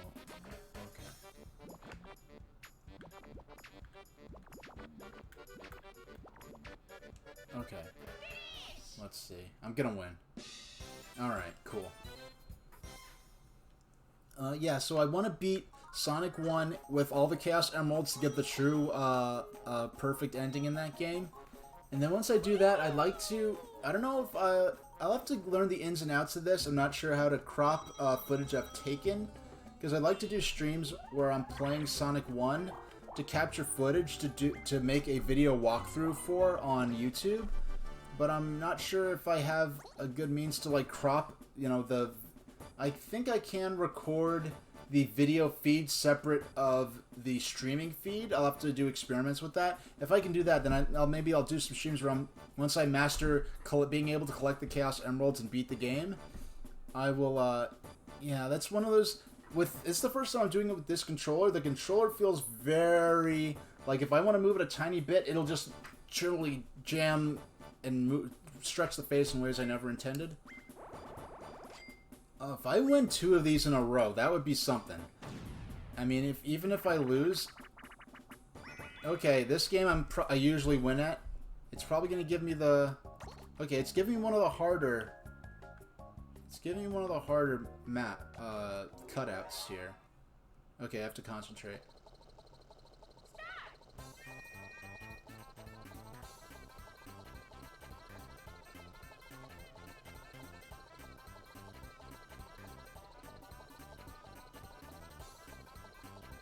Oh, that was bad right there. Have to make up for it with accuracy and the rest. This is the easiest part because you can see the shape better. The character isn't obscuring the outline. Wow, I won 2 battle minigames in a row. This is gonna put me... I think I've rather secured the coin star and the minigame star. Actually, the minigame star does not include battle games, which is really rightfully so, because more coins are at play here than normal minigames. But I think this will put me in the running for the coin star. So, yeah, I'd like to maybe collect footage for doing a video walkthrough of Sonic 1 on Game Gear for YouTube that I'll write the copy for and narrate. And just go through the game, show some of the tricks I use, show getting where the Chaos Emeralds are. Yeah, that's another fun one. The toughest part is the part where your character is obscuring the outline of the shape you're trying to cut out.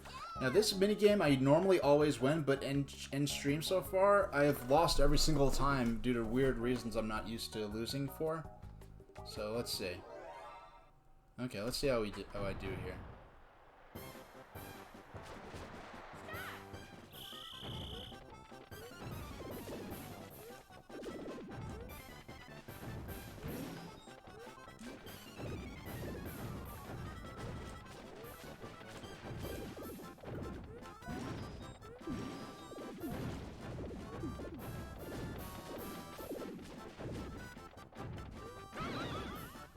I win. Yeah. Basically, I don't bother dodging the cannonballs that just splash the island around. I just dodge the bullet bills when they come flying in. Yeah, so I'd like to collect footage for a video walkthrough of Sonic 1 on Game Gear that includes the Chaos Emeralds and some of the, you know, the path through Scrap Brain Act 2, it's either Act 2 or 3 of Scrap Brain is a maze. I'll show the correct way to go through there. That'll be the type of video that I'd like to put on YouTube, in addition to the other sort of stuff I have schemed up. I have to still figure out some of the technical aspects of it all. But I don't... maybe I'm probably not going to be too into speedrunning games. With Sonic 1 in particular, I feel like I risk, and I've considered this for a while, like, Sonic 1 is one of my favorite video games of all time. It's my first really first proper video game I've ever played. But I've wondered what it takes to speedrun that. I feel like I risk grinding it and just not enjoying the game anymore, not being able to play the game normally. That's one of the downsides of speedrunning. Often you skip through so much of the game you don't really get to enjoy it. And for the motivations I have for playing games... Oh, I ran him right into the... Oh, I need to stop. I very rarely get the chance to actually play as Bowser in this minigame. I feel like I'm doing bad, but actually... I've got nearly the most coins out of everyone. Yeah, I've got the most coins. I ran Mario straight into a couple of the coin bags, so I did lose a lot of coins from that. Very rarely do I see anyone actually get sucked into the quicksand and get eliminated. I believe in Mario... I think in Mario Party 1, if you get sucked in the quicksand, you actually will lose coins to the player playing as Bowser. I'm not sure.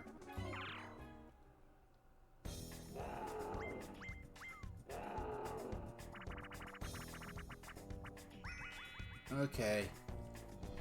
Okay, rest in peace. There goes my 150 coins. But that does, on the other... I still have a ton of coins, and... having everyone brought down, I think it helps keep it more likely that no one else is going to get to rival my nearly 150 coin total that I collected at one point. Come on. Come on. Okay, I'm in the running for... I don't have a mushroom, though. Oh, I used my... Oh, yeah, that's right. Peach stole the key I had, and then got warped off of that island. Yeah, this is I'm sure this is a great map to play with other people. I could say that with any aspect of this game, is that I'm sure this would be fun to play with other people. Wow, wow, forever alone. You know, the meme is real. But, okay. I just have to press A. I have to concentrate for this. This is a music rhythm mini game. Okay.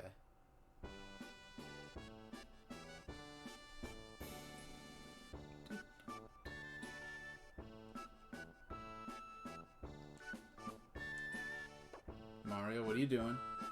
Don't mess up on me. Man, the player with the drums likes to do anything. I think we're definitely gonna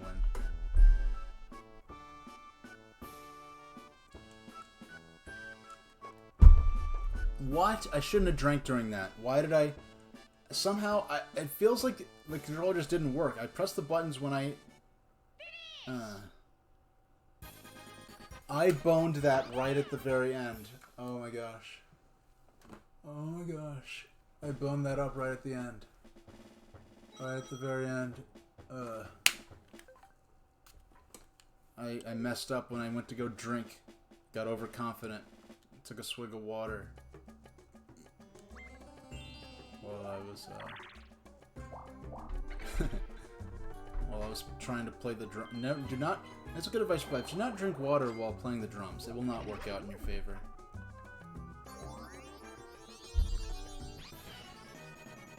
That's my app. I just checked the app on my phone there. That's mining cryptocurrency for me. It's not much, but for my phone just sitting there doing nothing when I'm not touching it anyway. And it's not... I'll take it. Okay. Oh, it can warp you... Oh, navigation. Okay, so that's how you end up in that middle part.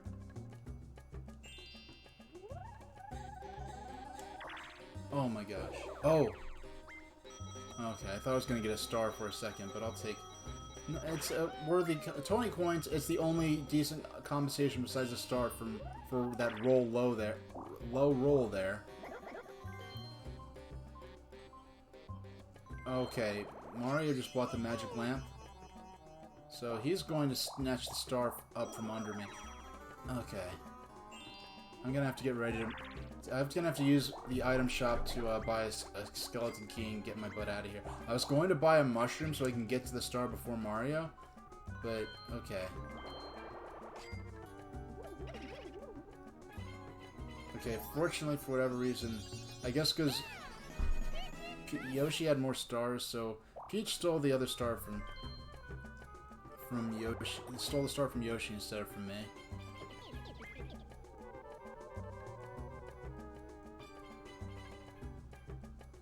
Drop.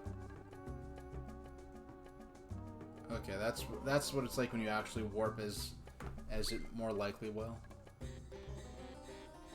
Yeah, I don't remember the last. I don't even remember. I forgot that that's even how you end up on that middle isolated part of the map. Is that if you warp and then I guess you probably have something like a 1 in 4 chance of ending up on that little isolated spot. Now, what I do when I'm playing as the pin with these.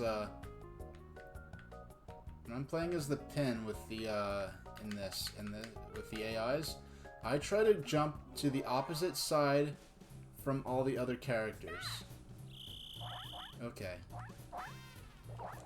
Try to get as far from the others as possible, so that it's not like, okay, so I was too busy trying to jump far away, no, Peach and Mario, they're gathering up, they're okay, good Peach, move away. And it's... No, move! Oh, okay. Fortunately, Yoshi doesn't have good aim. Now, with the... Because the original... I mean, the fact that the game works like that shows the sort of lack of balance when they adapted this minigame from Mario Party 1 to Mario Party 2. Because in Mario Party 1, how that minigame worked, it was also 1 versus 3. The player that was bowling only got to bowl using 1 shell. Sorry, I keep hitting that by accident. Only got to bowl with 1 shell. And whichever human characters, whichever player character bowling pins they hit, they would steal some of their coins. And then if whatever normal bowling pins they hit, the inanimate ones, they would also get awarded bonus coins. Okay. There's no, okay. Wow, I wanted to get to the shop so I could buy a skeleton key. Or, heck, if I stay in this square of the map and keep buying magic lamps, okay, Mario's gonna make out good because Mario just earned the star normally, and he's gonna go ahead and next turn he's gonna use the magic lamp to go ahead and get buy another star. But if I stay in this corner of the map and if I keep winning at minigames and having a ton of coins to blow and don't end up getting boned by Bowser, okay, let's see. Am I gonna get good luck with Bowser here? No Bowser Revolution. No! Okay. Alright.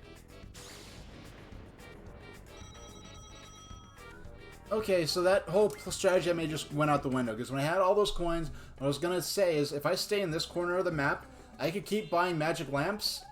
No, actually, no. The magic lamp automatically warps you to where the star is. Okay, never mind. I was thinking as though, like, yeah, using the magic lamp will warp you away from that spot, so the plan I had wouldn't have quite worked out anyway. Alright, I'm about to play Archer Rival. And I'm going to be one of the targets, so I'll show you my strategy for Archer Rival. I'm going to try to... Oh, good. This is actually kind of what I want. I want to force... Come on. Come on. For some reason, Toad and Boo... Okay. I want to force them... Okay. You can't hit me. You suck. You're not going to hit me. Just in terms of time alone, it's going to be very difficult for him to win. Okay, so he won a few coins. Don't care. There's no way you could win now. Go ahead and hit me. Don't even care. There's no way you could have won that. There's even a single target player standing. the team wins and the single player will lose.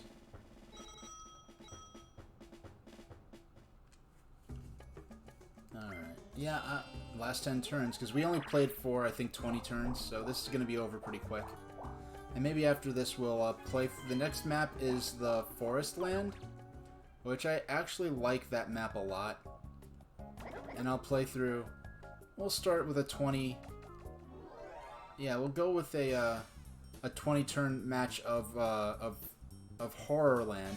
It's called Horrorland, but I think really it should have become like Magic Forest, or I know the theme is to call everything land, but it's not really horror themed. It's more sort of themed around magic. Yeah, there are ghosts and stuff, but it's not really a horror themed map. And this is before the whole trope of Luigi being afraid of ghosts was established. So...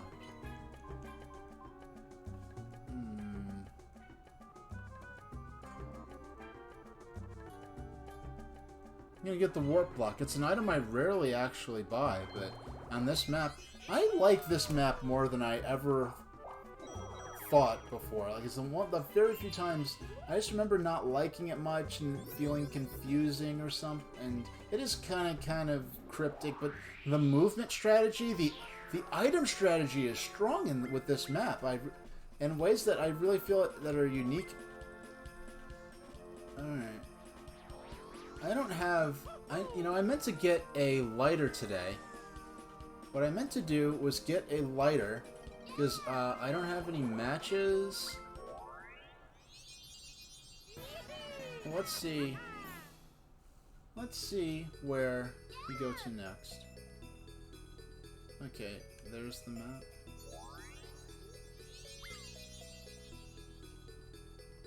I'll be right back. I just want to see if I have some matches. Yes, I'm stopping the stream to see if I get some matches. I just want to do something, or maybe try something. We'll see.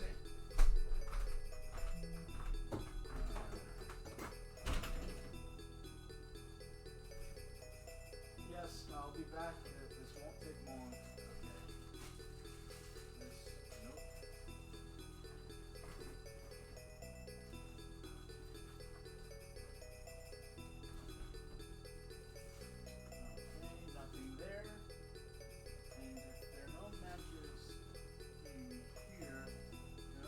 Call it and return to the stream.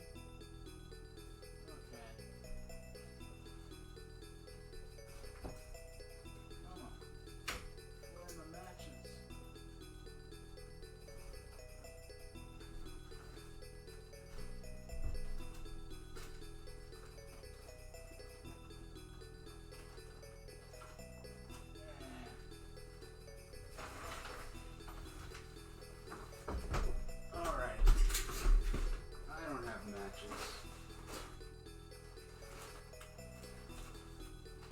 To get some earlier for this specific purpose, but I did find something else that I could show off on stream quickly that can make up for it. I don't know why I was keeping it where I was, but okay. Here's my my Songbird Ocarina of Time replica from Songbird Ocarina, which has been making these explicit Zelda-themed ocarinas for 20 years now. Somehow has not gotten a cease and desist from Nintendo. So I wonder if I should rip off Ash Said Hi and make an point redemption for playing the ocarina. That would, but I'm qualified for partner, but I've not actually. All right. Let's get back to the game. Excuse me. Oh. Alright. Excuse me. That was a little obnoxious. I wanted to do something involving a lighter on stream, but I forgot to get a lighter when I was out earlier, so it did not work out. Okay. Actually, why don't I keep it on screen now that... Because this is the second item that I've stopped the stream to go out and get. Oh, that's not even on screen. There. Can you see it there? I don't want to block my my high-speed train power car. That's the one thing. There we go. Can't even tell what it is, but... Alright, this is a minigame I always lose.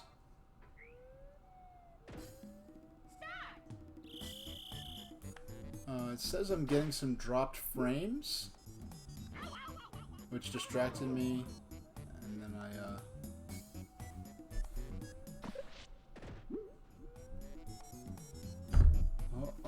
I'll be right back. I'm just gonna go make sure something.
Okay, I'm back. Sorry about that. Someone in the house that I live with, I'm not sure what exactly is happening, but they may or may not have... They're playing a game, but I don't know if they exited fully out of the streaming program. I don't know if that's affecting my frame rate or whatever, because I've never had drop frames like this before. So we'll see how it goes.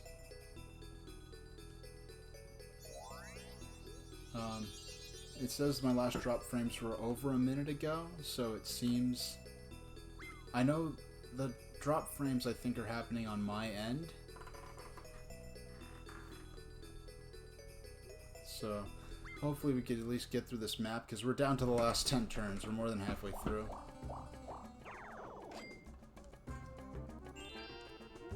Alright, thanks for putting that directly in my path. Which, okay.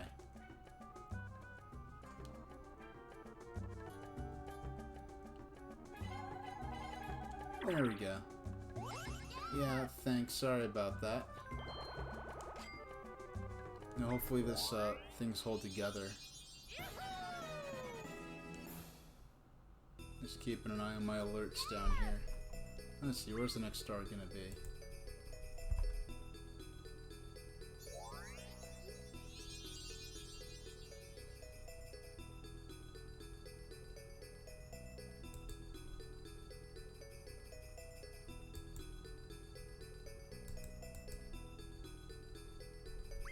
Alright, let's see if we get any more alerts.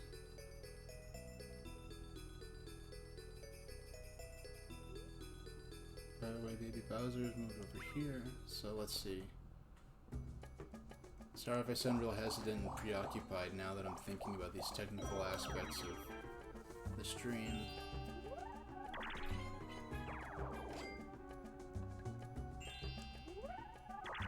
Okay.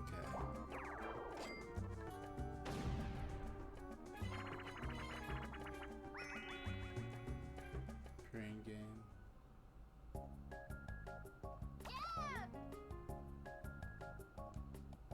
Alright. Let's see. I'm usually on the receiving end of this and I always lose, so let's see if playing as the crane. Because they really... This minigame should not have made it into Mario Party 2. Once they took away the aspect that you could only choose one item, and doing that will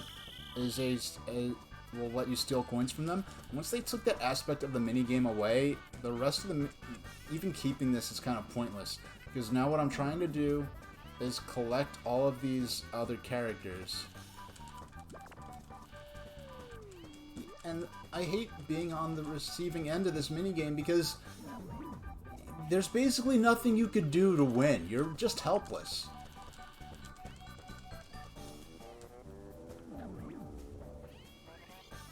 I'm gonna go ahead and get the 30-second clock. Just in case Mario is tougher than he looks and ends up falling away. Okay, 38 seconds. There's Mario's helpless. Like, whoever is playing as the crane in this, basically there's nothing the other players can do. Dropped 12% of my frames over the last over the last 2 minutes. I don't know what that looks. I'll have to look on the VOD and see how this actually looks for people viewing it. I shouldn't have this problem next time because next time I'm streaming is 6 AM on Saturday, but I don't feel good if you guys are having a bad viewing experience. If the viewing experience isn't satisfactory, I'll call it and end the stream. Well, I have a alert on my broadcasting software that actually is showing me that I'm dropping the frames from my broadcast. So I don't know if that's something that's coincidentally happening with your Twitch app on your phone, Marth-chan, or if that's me and my dropped frames.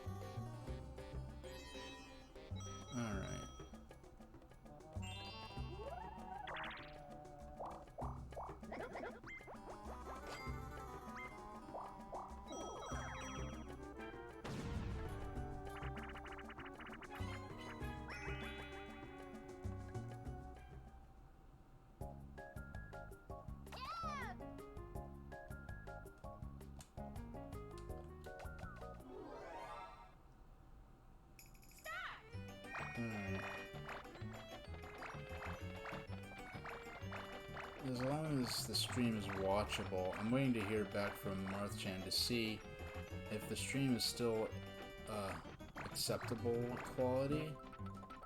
Oh my god. And in running my mouth there, I kind of not played the game as well as I normally did, and still won. But if the stream isn't in acceptable quality, then I'm gonna call it. If it's good enough for now, if I'm just barely making it, then I will play through the end of this board. Let's see, Why did I choose 35 turns? I meant to... Okay. I meant for that to go by a lot quicker, actually. I thought I chose 20 turns at the end of last stream. Because I started this game at the end of my last stream.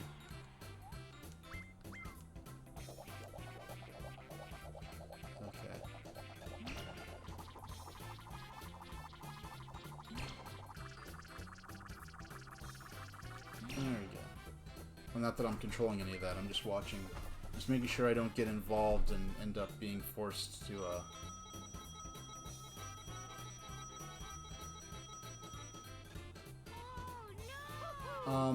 It seems like the lag spikes are probably on my end.